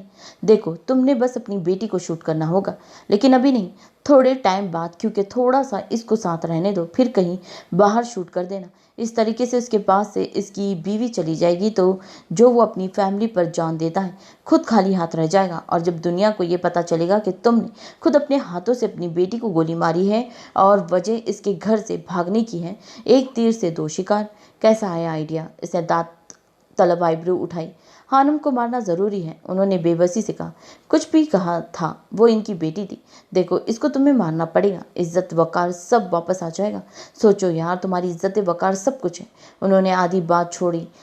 ठीक है, हानम भी कोई अच्छी हरकत नहीं की है। मैं वैसे भी उसे मारना चाहता था। मेरी गैरत इजाज़त नहीं देती कि उसे ज़िंदा छोड़ दूँ, उन्होंने गुस्से से कहा और बोलकर थाने वापस निकल गए। और पीछे राना अपने मंसूबे पर दिल व जान से मुस्कुराया। इसके दिमाग में जो चल रहा था वो यकीनन ना ही हानम के लिए अच्छा होने वाला था, ना ही खावर मुल्क के लिए अच्छा होने वाला था, और ना ही दुर्रानीस के लिए। गाजियान के पीछे से भारी आवाज़ पर हानम 2 कदम डर कर पीछे हुई। गाजियान ने अम्मा बी को आंखों के इशारे से बाहर जाने को कहा। वो भी जल्दी जल्दी निकल गई। वो आहिस्ता आहिस्ता उसके करीब बढ़ रहा था और हानिया को लाशौरी तौर पर पीछे की तरफ कदम बढ़ा रही थी। वो बिल्कुल दीवार के साथ लग चुकी थी। कहाँ से निकलना है मिसेस गाजियान दुर्रानी तुमको? मुझे घर जाना है, प्लीज़ जाने दें। मैंने कुछ नहीं किया है। तो हानिया को घर जाना है। इसने इसके सर के ऊपर से हाथ रखा। हानम ने तेज़ तेज़ गर्दन इस्पात में हिलाई। इसके इतनी तेज़ी से कहने पर इसके चेहरे पर एक मुस्कुराहट आई, लेकिन इसको कमाल तरीके से छुपा लिया। वो तो मुश्किल है, क्योंकि गाजियान दुर्रानी अपने से जुड़ी किसी भी चीज़ को खुद से दूर नहीं करता। और खैर से तुम तो मेरी बीवी हो। हाथों को जेब में डालकर कहा। हानम ने ये सुनकर दोबारा रोने की तैयारी पकड़ी। अभी उसने अपना होठ बाहर निकाला ही था, वो धाड़ा। अगर एक आंसू भी गिरा मुझसे बुरा कोई नहीं होगा। यहाँ बैठो। सोफे की तरफ इशारा किया। बैठो इधर। वो तो इसकी एक धाड़ पर ही काँप कर रह गई थी। वो भी जल्दी से बैठ गई, क्योंकि अभी तक वो इसका पहला थप्पड़ नहीं भूली थी, जिसका निशान अभी तक चेहरे पर मौजूद था। खाने की ट्रे उठाकर सामने टेबल पर रखी। खाओ इसको। देखने के लिए नहीं दी है, वो बोला तो वो एक बागी आंसू पलकों की बाढ़ तोड़कर गालों पर फिसला। गाजियान ने बिल्कुल इसके सामने बेड पर बैठ गया था। हाथ थोड़ी के नीचे रखकर आंखें छोटी करके हानम को बहुत गौर से दिख रहा था। सफ़ेद रंग जिसमें गुलाबीपन माइल था, छोटी सी नाक, अनाबी लब और चाइनीज़ जैसी आंखें। बिलाशबा वो बहुत खूबसूरत थी। बस एक जो चीज़ उसे बुरी लगी वो कि वो हद दर्जा बेवकूफ़ मासूम थी और बात बात पर रोती थी। अभी भी एक हाथ से आंसू साफ कर रही थी और एक हाथ से खा रही थी। मैंने तुम्हें अभी कहा था एक आंसू भी नहीं गिरना चाहिए, समझ नहीं आ रही? कमरे में गाजियान दुर्रानी की सर्द आवाज़ गूंजी। मैं नहीं रो रही हूँ, आंसू खुद आ रहे हैं। इसे मासूम ने से आंखें पटपटा कर कहा। खुद ही डरा कर रोक रहे हैं और बोल रहे हैं एक आंसू नहीं गिरना चाहिए। ये सरगोशी इतनी थी कि गाजियान के कान तक भी पहुंच गई। गाजियान को हंसी तो आई, लेकिन अपने नाम का पक्का था, अपने असाब पर कंट्रोल रखना अच्छे से आता था। हानम ने एक रोटी खाकर ट्रे पीछे खसका दी। इसने जब देखा हानम ने खाना पेट भर कर तनावल कर लिया है तो उठकर इसके पास आए और इसको अपने पास आते देख सोफे के अंदर घुसने की तगोदम में थी। करीब बैठकर इन निशान पर हाथ फेरा। हानम ने डर कर आंखें मीच ली। उसने अपनी जेब से आइमंड निकाल कर इसके गाल पर आहिस्ता आहिस्ता लगाई और हाथ पकड़कर अपने बेडरूम में ले आया। वहां जाकर सो जाओ, ये साइट तुम्हारी है और ये मेरी। और एक बात अपने छोटे से दिमाग में बैठा लो, अब तुम यही रहोगी, समझ आई? जितनी जल्दी हो सके इस बात को एक्सेप्ट कर लो, वरना मुझे बहुत अच्छे तरीके से कराना आता है। जाओ और खामोशी के साथ सो जाओ, वरना मुझसे बुरा कोई नहीं होगा, समझ आई? उसने अपनी आंखें निकाल कर कहा तो हानम अच्छे बच्चों की तरह खामोशी से लेट गई और वो भी एक नज़र इसको देख कर जिम में चला गया जहाँ अयान मौजूद था। पहले हिफाजती तौर पर इधर उधर निकल घुमाई और देखा दीवार के ऊपर से अंदर की तरफ कूद गई। गार्ड की तरफ देखा तो वो बेखबर सो रहा था। फिर खामोशी से छोटा दरवाज़ा खोलकर अपनी हैवी बाइक अंदर पार्क की और इसमें भी गार्ड की आंखें नहीं खुली थी। रूहा ने तासिफ से गार्ड की तरफ देखा और दबे पाँव अंदर की जानी बढ़ी और खामोशी के साथ ऊपर अपने रूम में जाने लगी। और अभी 5 ही सीढ़ियाँ चढ़ी होगी। बहुत अच्छे बेटा, बहुत अच्छे। पीछे से फौजिया बेगम की आवाज़ पर इसकी गिल्टी उभर कर मादुम हुई और मासूम सा मुँह बनाकर पलटी। वो भी जीने की पहली ही सीढ़ी पर खड़ी हुई थी। कहाँ से आवारा गर्दी करके आ रही हो तुम? उन्होंने कड़े तेवरों से पूछा तो इसने फारूक सिद्दीकी की तलाश में नज़रें घुमाई। वो बहुत ज़्यादा थकी हुई थी और इनसे बहस करने के मूड में नहीं थी।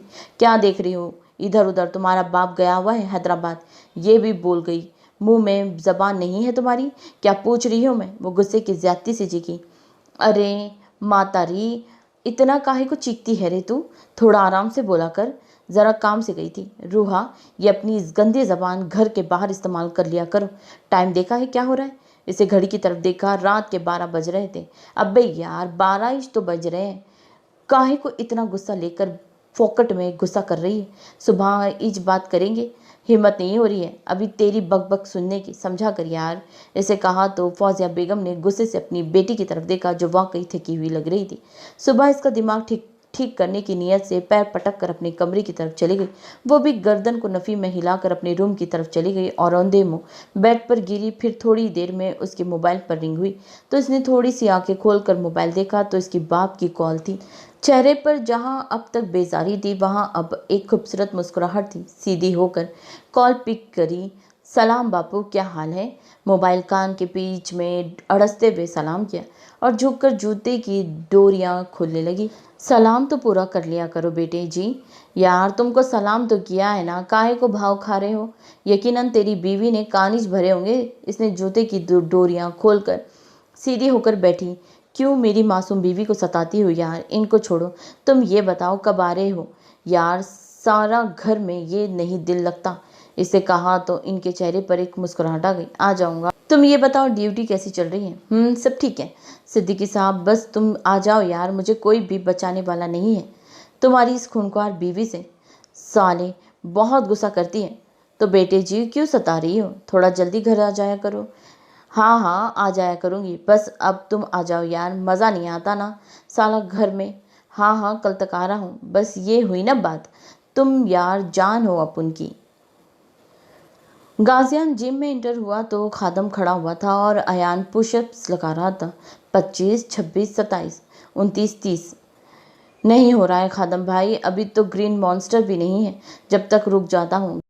गाजियान ने उसे इस बेतासिर निगाहों से देखा और इसकी तरफ बढ़ा। साइड से बेल्ट हाथ में लपेटा। किसको रोकना है? गाजियान की आवाज़ पर उसने गर्दन घुमा कर देखा तो ऊपर का सांस ऊपर और नीचे का नीचे ही रह गया। नहीं नहीं खादम भाई, रोकने का बोल रहे थे और वो बड़बड़ाते हुए बोला, स्टार्ट करो और साथ साथ बोलो, आइंदा किसी के फड्डे में नहीं पड़ूंगा। वो एकदम धाड़ा। अयान की रवानी में मजीद इजाफा हुआ। इसका गुस्सा देख और तेज तेज आवाज़ में बोलने लगा, आइंदा नहीं करूँगा, एक बार छोड़ दे। बोलने लगे तो फिर आहिस्ता से खुद से सरगोशी की, अल्लाह करे इनकी बीवी इनको दिन रात मारे, अल्लाह करे इनके कपड़े प्रेस करते हुए जला दे, आमीन। गाजियान ने इसकी तरफ देखा तो इसकी आंखों के सामने हानम का डरा सहमा चेहरा लहराया और मद्दम सा मुस्कुराता हुआ खुद भी एक्सरसाइज करने लगा। अयान ने आंख बचाकर इसकी तरफ देखा तो कानों में हैंड फ्री थी, एकदम नीचे की तरफ घिरा। अयान, मैं देख रहा हूँ, इससे पहले मैं उठूँ इज्जत से वापस से स्टार्ट करूँ। अल्लाह के वास्ते भाई माफ़ कर दे, आइंदा नहीं होगा, प्लीज़ माफ़ कर दे। क्या बोला था मैंने तुम्हें? इससे पहले कि ये सब ना हो कोई कंप्लेन नहीं आनी चाहिए, लेकिन तुमको समझ नहीं आता ना, बल्कि अब खड़े हो और कान पकड़कर उठक बैठक करो। भाई प्लीज़ एक बार छोड़ दे, आइंदा पक्का कुछ नहीं करूँगा। सुबह दाऊद भाई ने पाँव में पाइप मारा था, मेरे से चला भी नहीं जा रहा। गाजियान ने नज़र घुमाकर इसके पास को देखा और एक साइड स्माइल दी। इसका मतलब था कि वो जा सकता है। वो चलता कूदता बाहर की तरफ भागा और दाऊद के कमरे में घुसा तो वो सामने खुद पर परफ्यूम छिड़क रहा था। क्या हो गया है भाई, किस चुड़ैल को अपना आशिक करवाना है? इतना खुशबू लगा कर जाएगा। और इसको मिरर से देखकर मुस्कुराया। वैसे डॉक्टर साहब कहाँ की सवारी है? यार क्लिनिक ही जा रहा हूँ, मेरी कौन सी गर्लफ्रेंड है जिससे मिलने जाऊँगा, इसने बेबसी से कहा। तो इस बात पर अयान ने आंखें घुमाई थी। कितनी लड़कियों ने सामने से प्रपोज किया था, लेकिन साहब के मियार पर कोई उतर ही नहीं रही थी। अयान ने इसकी बात को इग्नोर किया। यार मैं तो बोलता हूँ भाभी से मिलने चले। नहीं अयान, अभी नहीं, सुबह मिलेंगे नाश्ते की मेज़ पर। इस टाइम वो खुद बहुत परेशान है और डरी हुई होगी, इसीलिए सुबह मिलेंगे। अब मैं चलता हूँ, अल्लाह हाफिज़, रात को लेट हो जाऊंगा, भाई को बता देना। बोलकर इसके बाल बिखेर कर मेंशन से निकलता चला गया और अयान भी अपने रूम में चला गया। सुबह यूनी भी थी, इसीलिए वो अपने कमरे की तरफ चला गया। खावर मुल्क घर में इंटर हुए तो रुबीना बेगम लाउंज में इन्हीं के इंतज़ार में टहल रही थी। वो इनके सामने आई। कहाँ है मेरी बेटी? वो साइड से निकलने लगे क्योंकि वो राना की बातों से हद दर्जा डिस्टर्ब थे। वो जाने लगे तो उन्होंने इनकी कलाई पकड़ी। कहाँ है मेरी बेटी? अब की बार वो चीखी। खावर मुल्क ने लाल आंखों से उनकी तरफ घूरा। वही है जिसके साथ तुम्हारी बेटी भागी है, इसके पास है जिसने मेरी साख्त पूरी हिलाकर रख दी है। उन्होंने कहा तो आज इनका लहजा टूटा हुआ था, बिखरा हुआ था और एक आंसू टूटकर इनके गाल पर फिसला। हाथ छोड़ो रुबीना, मेरा मुझे आराम करना है। इनसे बर्दाश्त नहीं हो रहा था। ठीक है, हाथ तो मैं छोड़ दूंगी, बस मुझे इतना बता दें कि आप हानम को सही सलामत घर कब लाएंगे? आपके? उन्होंने आराम से पूछा। क्यों लाऊं मैं इसको? वो बेबसी के इंतहा पर थे। मार दूंगा मैं इसको, जिंदा नहीं छोड़ूंगा। मेरी इज्जत दो कौड़ी की करके रख दी है। तुमको पता है ना राना क्या बोल रहा था? तुम्हारी बेटी को इसने अगवा नहीं किया, वो बद ज्यादती खफीफ से चीखे। इनकी आवाज़ से अनुषे भी बाहर दरवाजे के साथ खड़ी हो गई। वो जाकर खुद आराम से बैठी थी, किसी ने ज़बरदस्ती नहीं की थी। रुबीना बेगम और निकाह भी अपनी मर्जी से क्या है? देखा था ना टीवी पर, कितने आराम से उस शख्स के बराबर में बैठी हुई थी। बाहर सब मुझ पर हंस रहे हैं और बोल रहे हैं, वो देखो वो जा रहा है घर से भागी हुई बेटी का बाप। कुछ लोग मुझको तहरम भरी निगाहों से देख रहे हैं। इनकी आंखें रेड हो रही थी और आंसू भी आंखों से रवा थे। अनुषे ने अपने बाप को इतना टूटा बिखरा कभी नहीं देखा। वो इन पर सख्ती ज़रूर करते थे, लेकिन वो भी हर बेटी की तरह अपने बाप से बहुत मोहब्बत करती थी। इसको ढेरों गुस्सा आया अपनी बहन पर। रुबीना बेगम ने साकित निगाहों से इनकी तरफ ही देख रही थी। जो मैं देख रही हूँ वो आप क्यों नहीं देखते हैं? आपके लिए दूसरे इम्पोर्टेंट क्यों होते हैं? आपकी खुद की बेटी वो कुछ मायने नहीं रखती है क्या? पता है आपकी बेटी को किडनैप किया हुआ हो, वो जाना नहीं चाहती हो, ज़बरदस्ती की हो, निकाह नहीं करना चाहती हो, ज़बरदस्ती किया हो। देखा था आपने, एक ही पिक्चर में वो हंस रही थी, वो चेहरे से ही कितनी डरी हुई लग रही थी। मैं मानती हूँ हमारी बहुत बदनामी हुई है, मगर आप इस सब का कसूरवार मेरी हानम को नहीं दे सकते। अगर हानम ने इससे निकाह किया है तो ये भी तो देखे, वो लड़का जानता होगा वो आपकी बेटी है, और इसी दिन उसने हानम से निकाह किया जिस दिन आपने उसके भाई को किडनैप किया। आप ये सब क्यों भूल जाते हैं? आपको एक पुलिस ऑफिसर हैं, वो क्यों नहीं सोचते कितने दुश्मन हैं आपके? मेरी हानम नहीं कर सकती ऐसा। खावर मुल्क ने इनकी जानिब बेताब से निगाह से देखा और नफ़ी में सर हिलाया। अगर इस शख्स ने मुझसे बदला लिया है ना हानम के ज़रिए, तो इसका मौका हानम ने दिया है। मैं ये कभी नहीं भूल सकता। इसने मेरी इज्जत अपने कदमों तले रोन दी। नफरत है मुझे इससे। इस घर में कोई इस लड़की का नाम तक नहीं लेगा। अगर लिया तो वो मेरे लिए मर जाएगा। वो गुस्से से धाड़ा और अपने कमरे की तरफ चले गए। रुबीना बेगम भी पीछे सोफे पे बैठ गई और सर दोनों हाथों में गिरा लिया। अरुणोशे भी इनको देखकर अपने कमरे में बंद हो गई। वो कमरे में दाखिल हुआ तो वो दुनिया से बेखबर दोनों हाथ को गालों के नीचे रखकर आराम से सो रही थी। गाजिया ने गौर किया तो हाथ उसी गाल के नीचे रखे हुए थे जहां थप्पड़ मारा था। वो नीचे करीब बैठकर इसका हाथ उसके मुंह के नीचे से हटाया तो उसने अजीब सा मुंह बनाकर मुंह फेर लिया। हाँ, अलबत्ता करवट इसी की तरफ थी। इसको अच्छा नहीं लगा था इसकी नींद में खलल करने वाला, और गाजियान को भी इसका फेरना बिल्कुल नहीं भाया। इसीलिए वो मजीद इसकी करीब हुआ और एक हाथ से उसके मुंह को अपनी जानिब किया और उंगली से चेहरे पर सतर खींचने लगा। वो थोड़ा सा बुरा मुंह बनाकर दूसरी तरफ करवट लेकर गाजियान गैर इरादी तौर पर दूसरी जानिब बेड पर बैठा और दोबारा उसी सतर खींचने लगा। गाजियान को ऐसा महसूस हो रहा था वो कोई रूई के गालों को छू रहा हो। इसको ऐसा करने में बहुत मजा आ रहा था। उमूमन इसने कई लड़कियों की नाक में नथ देखी थी इस उम्र की, लेकिन इसकी नाक बिल्कुल खाली थी। वो वहां से अपना दाहिना हाथ हटाकर वापस इन रुई जैसी गालों पर हाथ फेरने लगा। इसको एकदम अपना सुबह वाला थप्पड़ याद आया तो इसने अपने भारी हाथ की तरफ देखा और फिर एक नज़र इन गालों को देखा और वॉशरूम में बंद हो गया और थोड़ी देर बाद अपने आरामदाह कपड़ों में बाहर आया। इसकी तरफ एक दफ़ा देखने की भी गलती नहीं की। सीधा वो कमरे से बाहर आया था और ऊपर वाले लॉन्ज में एकदम सन्नाटा हो रहा था। इसने एक नज़र दाऊद और अयान के बंद दरवाजे को देखा और ऊपर वाले हिस्से के दाएं साइड एक स्लाइडिंग दरवाज़ा था। इसके अंदर देखे तो एक बड़ा सा सोफ़ा रखा हुआ था और सामने एक गैलरी थी जिसे बाहर गार्डन को देखकर थोड़ी देर वो ग्रिल को थामे बाहर लॉन को देखता रहा। फिर मुड़कर सामने सोफे पर से ग्लास को उठाकर पानी को घूंट घूंट पिया और ग्लास को रखने के बजाय वापस ग्रिल के पास आकर खड़ा हो गया और लॉन को देख रहा था। आज दोपहर का मंजर इसकी आंखों के सामने किसी स्क्रीन की तरह चल रहा था। कैसे इसने इन रुई जैसे गालों पर थप्पड़ मारा था। एकदम ग्लास पर गिरफ्त सख्त कर दी। गिरफ्त सख्त से सख्त तरीन होती जा रही थी और छन्ना की आवाज़ से गिलास हाथ में टूट गया। हाथ अच्छा खासा जख्मी हुआ था, लेकिन इसके सामने हानम का मासूम सा चेहरा गर्दिश कर रहा था। कैसे वो इससे मन्नत कर रही थी कि इसको घर जाना है और इसने इसके रुई जैसे गालों पर अपने भारी हाथ का थप्पड़ मारा था। हाथ से खून जमीन पर गिर रहा था, लेकिन इसका दिल और दिमाग तो इसी के मासूम चेहरे पर अटक गया था। याद करके आंखें बंद करके खोली और हाथ को तेजी से झटका, जिससे खून की कुछ बूंद इसके कपड़ों पर भी आई। दाऊद जो ड्यूटी पर गया था, मरीज ना होने की वजह से जल्द ही वापस आ गया। इन तीनों के कमरे ऊपर वाले पोर्शन में थे, लेकिन ये गैलरी सिर्फ गाजियान की थी। यहाँ बैठकर वो अपना ऑफिस वर्क करता था। दाऊद जाने लगा तो इसको किसी का अक्स महसूस हुआ। देखा तो अयान को समझकर पीछे ही चला गया, लेकिन वहाँ अयान नहीं गाजियान था। वो वापस पलटने लगा तो इसकी नज़र इसके हाथ पर गई तो वो फौरन अंदर दाखिल हुआ। भाई, ये कैसे हुआ? इसने टूटा हुआ ग्लास हाथ से लेकर डस्टबिन में फेंका। यार, कितना खून निकल रहा है। प्लीज़ आप यहाँ बैठें, मैं अभी आया। इसका हाथ थामे सोफे पे बिठाकर अंदर गया और 10 सेकंड के अंदर फर्स्ट एड बॉक्स उठाकर ले आया। भाई, ध्यान कहाँ था आपका? यार, कितना ज़ख्मी हो गया है आपका हाथ, देखें ज़रा कदर ज़ख्मी, कितना ज़ख्मी हो गया है। वो पट्टी भी कर रहा था और साथ साथ बोल भी रहा था। वो दोनों इसको पीठ पीछे ग्रीन मॉन्स्टर बोलते ज़रूर थे, लेकिन इससे बेइंतहा मोहब्बत करते थे और इसकी बहुत फिक्र करते थे, और इसके बोलने के अंदाज से ही पता चल रहा था वो कितनी मोहब्बत करता है उससे। दाऊद ने बोलते बोलते इसकी जानिब देखा तो गाजियान ने सोफे के पीछे सर रखा हुआ था और आंखें मूंदी हुई थी। दाऊद को वो सही नहीं लगा। भाई, आप ठीक है? इसने थोड़ा झिझकते हुए पूछा। दाऊद, 2 मिनट में यहाँ से गायब हो जाओ, वरना मुझसे बुरा कोई नहीं होगा।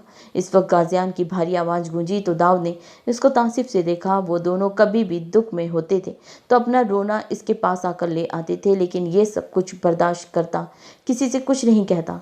इसके सीने में बहुत से राज दफन थे। ये बात तो वो भी जानता था, लेकिन कभी हिम्मत नहीं हुई थी पूछने की। थोड़ी देर तक वो इसको देखता रहा।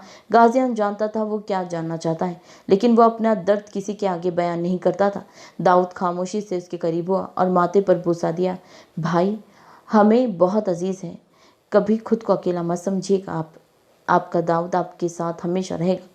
गाजियान ने अभी भी आंखें मूंदी हुई थी। इसके बाद वो अपने कमरे की जानिब चला गया। गाजियान ने अपनी आंखें खोली और उठकर अपने कमरे की जानिब बढ़ा। कम से कम वो खुद से एक अहद करके अपने कमरे की जानिब चला गया था, जहां वो मासूम प्रिंसेस पर सुकून नींद सो रही थी। हाँ, वो प्रिंसेस ही थी, लेकिन एक गुस्से वाले ग्रीन मॉन्स्टर की।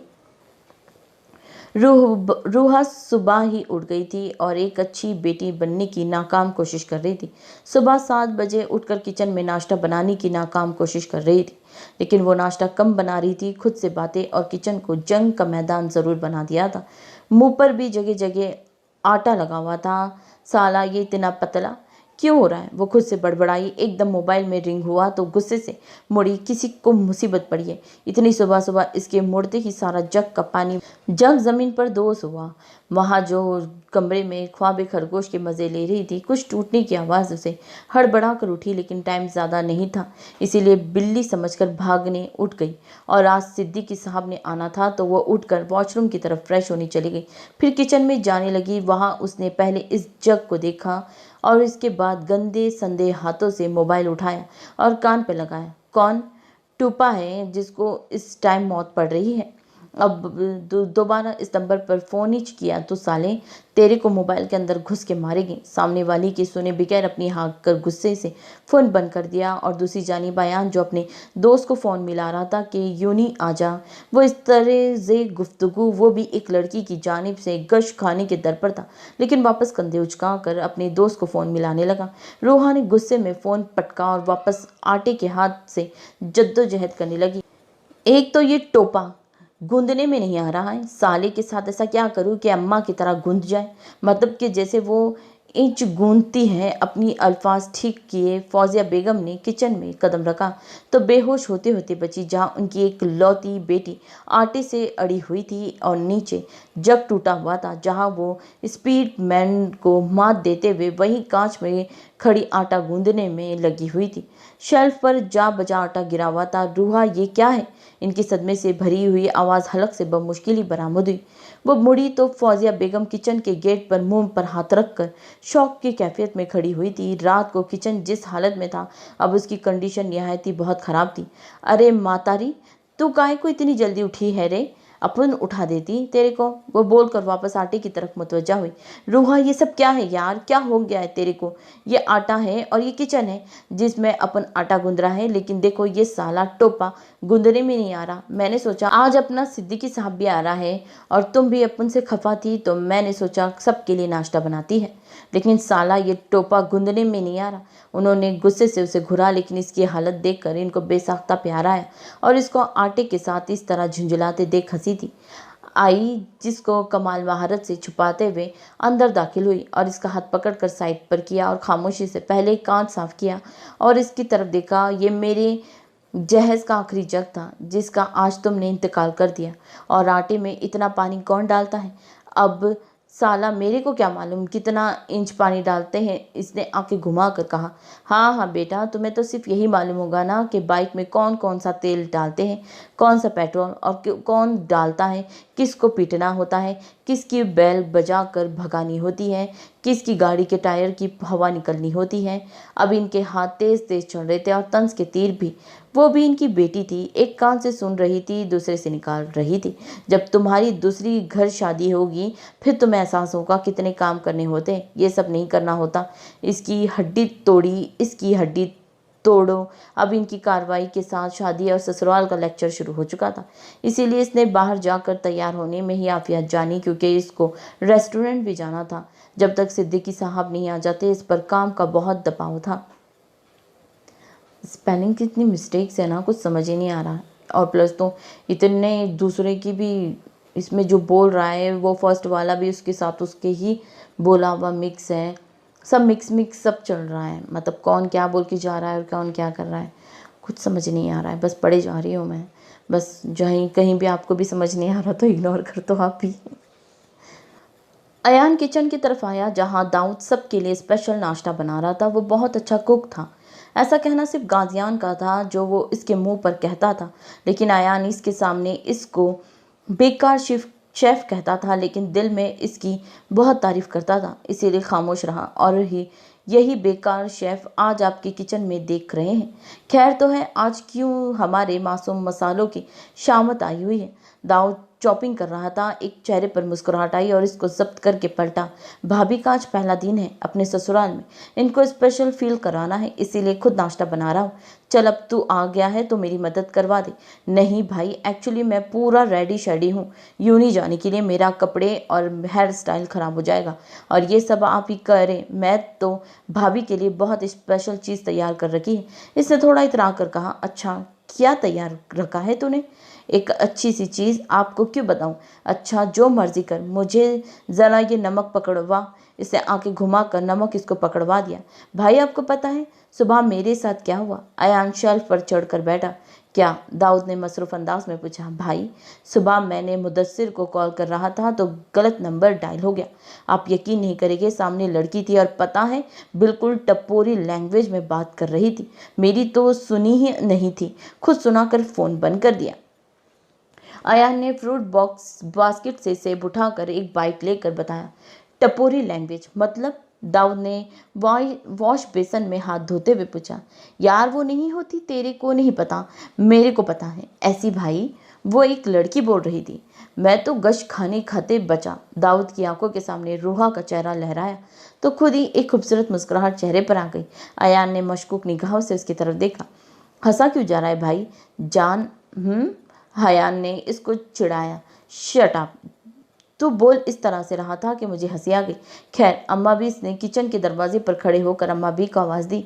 वो किसी बोतल की जीन की तरह हाजिर हुई। अम्मा भी, ऊपर जाकर भाई और भाभी को उठा दे और नाश्ते का बोल दे, जब तक मैं मुलाजिम के साथ मिलकर टेबल सेट कर लेता हूँ।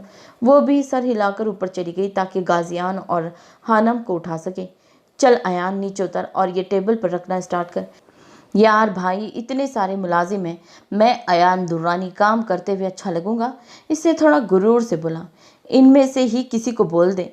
मैंने उस दिन क्या समझाया था कि अपने से कमतर किसी को नहीं समझना चाहिए, वो तुम्हारे मुलाजिम ही क्यों ना हो। और फिर इस लहजे में शुरू हो गया। अरे यार भाई, इसमें गलत क्या बोला है? अयान, दाऊद ने तनबिया इसका नाम लिया तो वो खामोश हो गया। तो दाऊद ने इसको थोड़ा समझाना चाहा। देख अयान, साफ सुथरा रहना या अच्छे कपड़े पहनने से हर किसी ये मुराद नहीं है, और ये ख्याल दिल में नहीं आना चाहिए कि अपने से माली लिहाज से कम तर किसी शख्स के साथ ना बैठो। अगर ये सूरत होगी तो कभी तकब्बुर है, वरना अच्छे कपड़े पहनना और सिर्फ सुथरा रहना, अच्छे जूते पहनना, ये तो अल्लाह ताला के फजलों का इजहार है।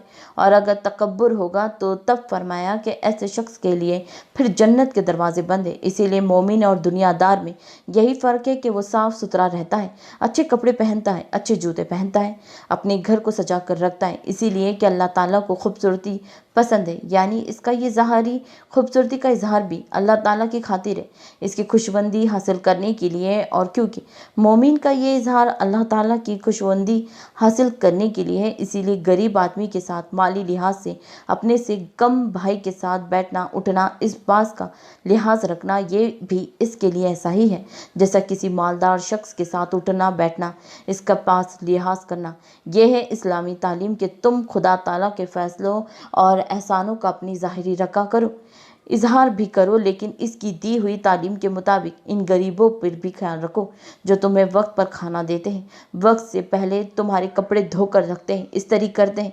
इनका भी एहसान माना करो ताकि इनको भी एक भाई की हैसियत से हक पूरा कर अदा करो। इनकी भी इज्जत करो, इनको भी जिसने हमें बनाया है। अयान उठकर इसको गले लगाया। आई एम सॉरी भाई, आइंदा ख्याल रखूँगा। चल अब इमोशनल ना हो, टेबल सेट कर।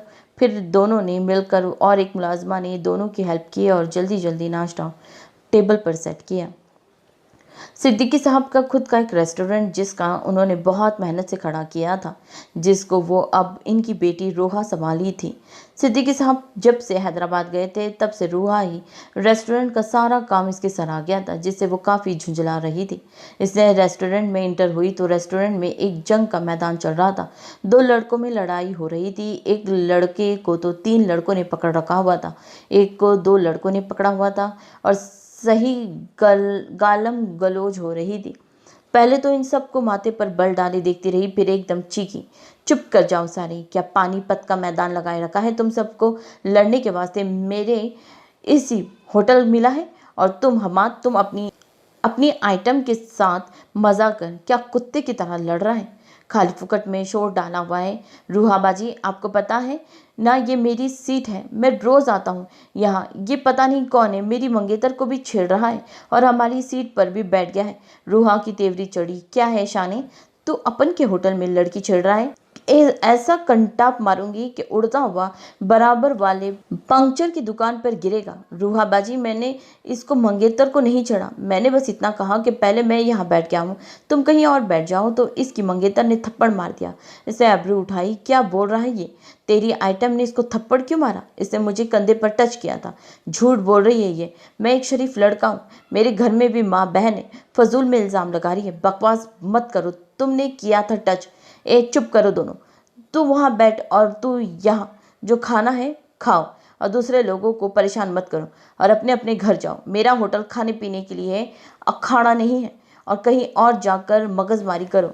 छोटे, इनका ऑर्डर ले दे, नहीं तो 9 2 11 कर इन सबको। और खुद अंदर अपने ऑफिस में चली गई। साला आज का दिन ही खराब है, सारी मुसीबत मेरी ही होती है। एक तो सिद्दीकी साहब भी नहीं आ रहे, थोड़ा ज़िंदगी में सुकून आए। पता नहीं कहीं कोई आइटम तो नहीं फंसा ली, मातारी जिंदा नहीं छोड़ेगी। बापू को बोलकर कुर्सी पर बैठी और एक कप चाय का बोलकर कुर्सी पर सर रख कर आंखें मूंद ली। इस वक्त वो ब्लैक जीन्स और वाइट घुटने तक आती शर्ट में थी। इतने में मोबाइल रिंग हुआ तो थोड़ी सी आंख खोल कर देखा, सामने सरफराज का नाम जगमगा रहा था। डीके के खास आदमी का। सर ने तुम्हें 4 बजे तक बुलवाया है और मैं ना आऊँ तो क्या करेगा? तो रूहा से सीधे जवाब की उम्मीद कर ही ना ले। सर को कोई अर्जेंट काम है, मैं किसी की नौकर नहीं हूँ। पहले रिक्वेस्ट कर, फिर मैं सोचेगी क्या करना है। अपन ने वैसे भी मुश्किल है। सिद्दीकी साहब कराची से बाहर हैं, सारे काम मुझे अकेली को देखना है, मैं फारिग नहीं है। जब टाइम मिलेगा तो आ जाएगी, ज़्यादा दिमाग ना चाल, अब फ़ोन रख, बोलकर मोबाइल टेबल पर पटकने के अंदाज में रखा है। इतने में ही गेट नॉक हुआ। आ जा बे, तुझे क्या मौत पड़ी है? मैम चाय। हाँ ये रख। और कल्टी हो, दिमाग घुमा हुआ है। वो भी जल्दी से निकला, पता नहीं किस टीके के चक्कर में फंसा दिया है। मुझे इसकी गुलाम है जो इसके हर एक दफ़ा बुलाने पर दुम हिलाती चली आए। अपन का भी कोई एक स्टैंडर्ड है। बोलकर फकरिया कॉलर झाड़े और घूंट घूंट चाय पीने लगी। अम्मा बी ने दरवाज़ा नॉक किया तो हानम वापस कसमसा कर सो गई, जबकि गाजियान वॉशरूम से हाथ साफ करते हुए निकला और हानम को वापस सोता देखकर इसको पक्का यकीन हो गया था इस लड़की की नींद बहुत पक्की है। इसने गेट खोला तो सामने ही अम्मा बी सर झुकाकर खड़ी हुई थी। जी कहें, किस लिए दरवाज़ा नॉक किया है आपने?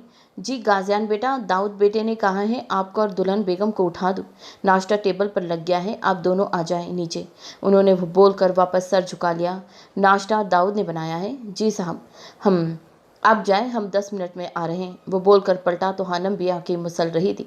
उठ गई हो तो सिर्फ तुम्हारे पास 10 मिनट है, जल्दी से फ्रेश हो जाओ, फिर नाश्ते के लिए नीचे जाएंगे।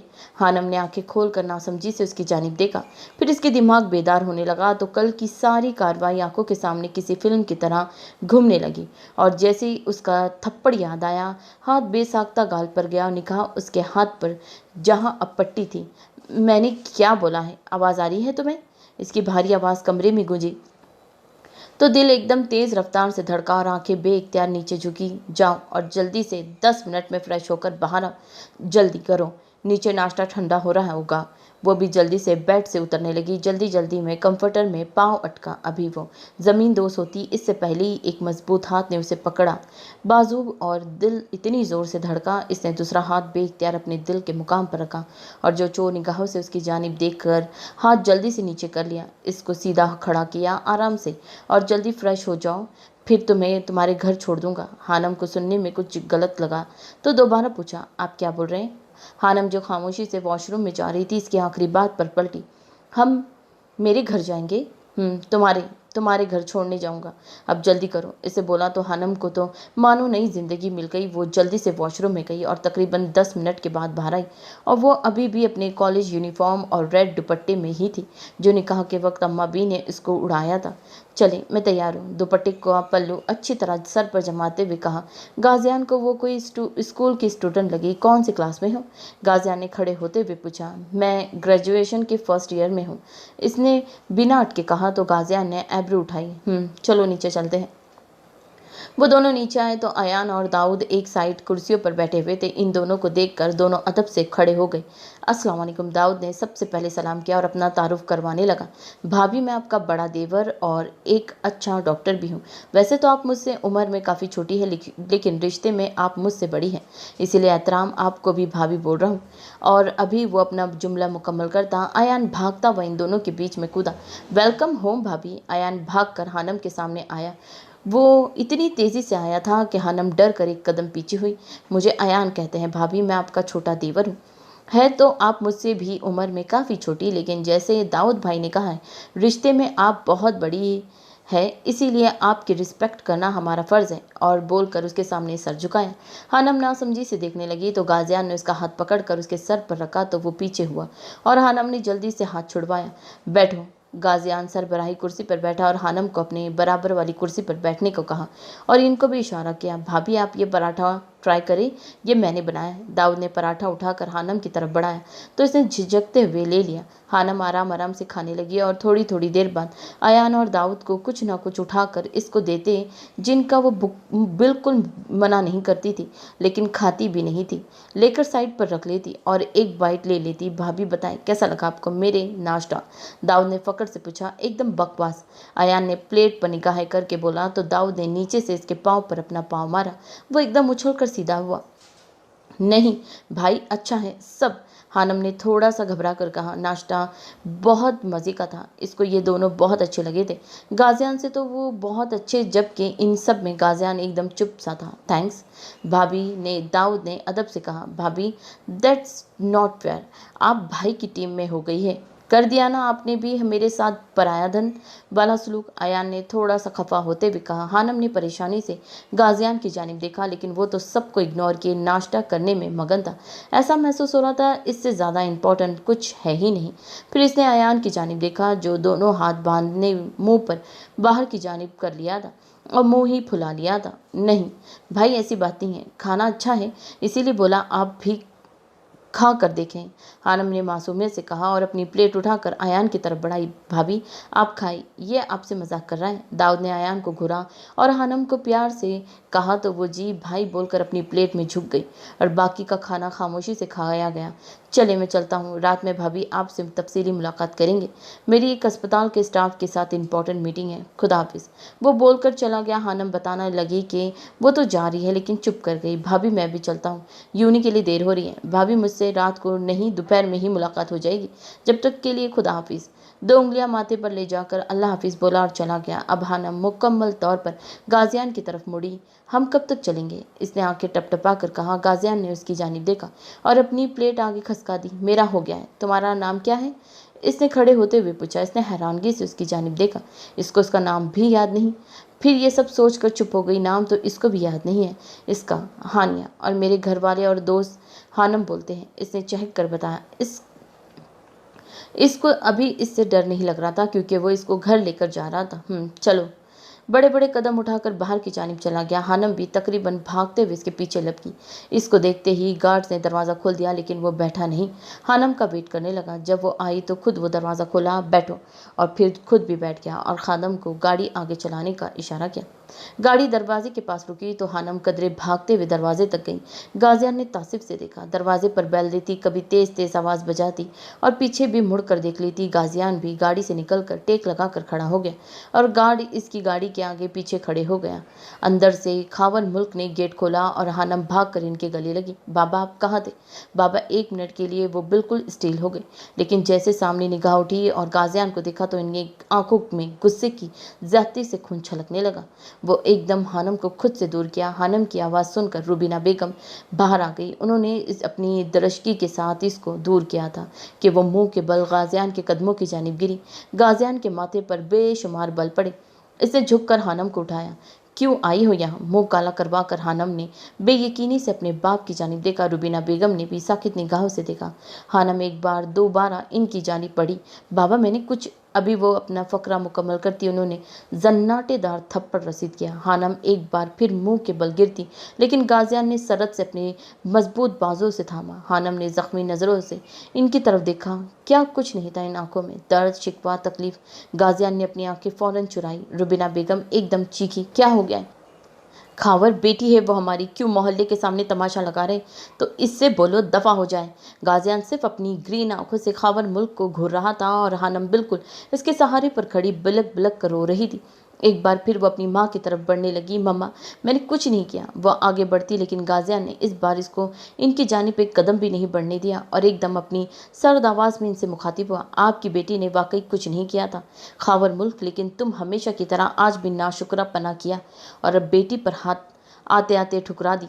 जैसे इंसान आखिर में ना घर के रहते हैं ना घाट के। और एक बार अब आप दोनों कान खोलकर मेरी बात सुन लो। गाजियान दुर्रानी की चीज़ को कोई छूता है भी है तो मैं इसको बर्बाद कर देता हूँ, और ये तो मेरे नाम से मुंसलिक है। मैं नहीं चाहता आपके साथ क्या रिश्ता है इसका, लेकिन अब ये लड़की मेरी बीवी है। इसकी तरफ अब कोई आंख भी उठाए वो मुझे बर्दाश्त नहीं है। कजा के हाथ ये आखिरी बार था और शायद आपकी और इसकी आखिरी मुलाकात। और हानम का बाजू पकड़कर खींचता हुआ गाड़ी की तरफ ले गया। हानिया बार बार मुड़ मुड़ कर देख रही थी। रुबीना बेगम भी हानम की तरफ बढ़ी, लेकिन खावर मुल्क ने इसका हाथ पकड़ लिया।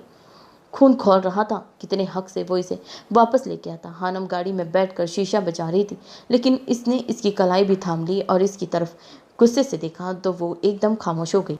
लेकिन सर अभी भी अपनी माँ की तरफ था, जो खावर मुल्क से अपने हाथ छुड़वाने की जद्दोजहद कर रही थी। इसने ही बेबस निगाहों से अपने बराबर में जालिम शख्स को देखा। इसने उससे उसकी माँ बाप तक छीन लिए थे और कितने धड़ल्ले से इसको अपने साथ ले आया था और इससे पूछना चाहती थी कि क्यों इसने इसकी ज़िंदगी ख़राब की, लेकिन इसमें इतनी हिम्मत ही नहीं थी कि वो पूछ पाती। वो पीछे देखती रही और गाड़ी वापस दुर्रानी मैंशन की जानिब बढ़ गई। मुझे मस्त माहौल में जीने दो। वो मोबाइल के साथ मगन हल्के हल्के गुनगुनाते हुए क्लास में इंटर हुआ और मुंह उठाकर अभी सामने नहीं देखा था। सर मुजीब जो लेक्चर दे रहे थे सब कुछ छोड़कर अयान की जानिब देखने लगे। इसकी आवाज़ इतनी ज़ोर थी कि सामने या थोड़ा दूर बंदा भी सुन सकता था। वह अभी भी गुनगुनाने में लगा हुआ था और क्लास के दरवाजे पर खड़ा था। ना अंदर आ रहा था ना बाहर जा रहा था और सारा ध्यान मोबाइल की जानिब था। तुझको लगाऊंगा मैं खींच के गोवा वाले बीच में।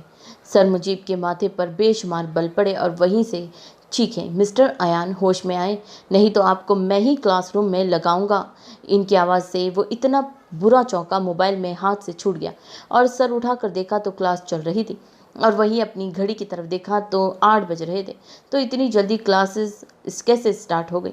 अपनी आंखें मसली भागकर सामने वाली बेंच से एक लड़की की कलाई पकड़ी और टाइम देखा तो 9 बज रहे थे। सॉरी सर, वो दरअसल मेरी वॉच बंद हो गई, टाइम का पता ही नहीं चला। बैठे अपनी जगह पर। जी जी सर। वो भागते हुए मुद्दसिर के बराबर में बैठा, जो मुंह नीचे करके अपनी हंसी रोकने की कोशिश कर रहा था। हंस तो सभी रहे थे, ना कर मैं तेरा सर फाड़ दूंगा बस। ये सुनने की देर थी, इसने जोरदार किस्म का कहका लगाया। जोया ने अपनी ऐनक ठीक करके गर्दन घुमाई और इन दोनों नमूनों को घूरा, जो इसकी भी बेस्ट बड़ी थे, लेकिन वो इन दोनों की तरह निकम्मी हरगिज नहीं थी। सर मुजीब जो वापस लेक्चर की तरफ आ रहे थे, मुद्दसिर को इस तरीके से हंसते देखकर और अयान को इसको घूरता देखकर वहीं से अपने जाओ जलाल के साथ चीखे, दोनों दफ़ा हो जाए मेरी क्लास से। दोनों हड़बड़ा कर उठे। सॉरी सर, निकलो मेरी क्लास से। दोनों अपने अपने बैग्स लेकर भागे। इनका क्या पता था कि अयान और इसका सर ही फाड़ दे। सो आपको नॉवल कैसा लग रहा है मुझे कमेंट करके ज़रूर बताइए। लाइक शेयर और सब्सक्राइब करना तो बिल्कुल ना भूलिएगा। सो अपना बहुत ख्याल रखिए। अल्लाह हाफिज़।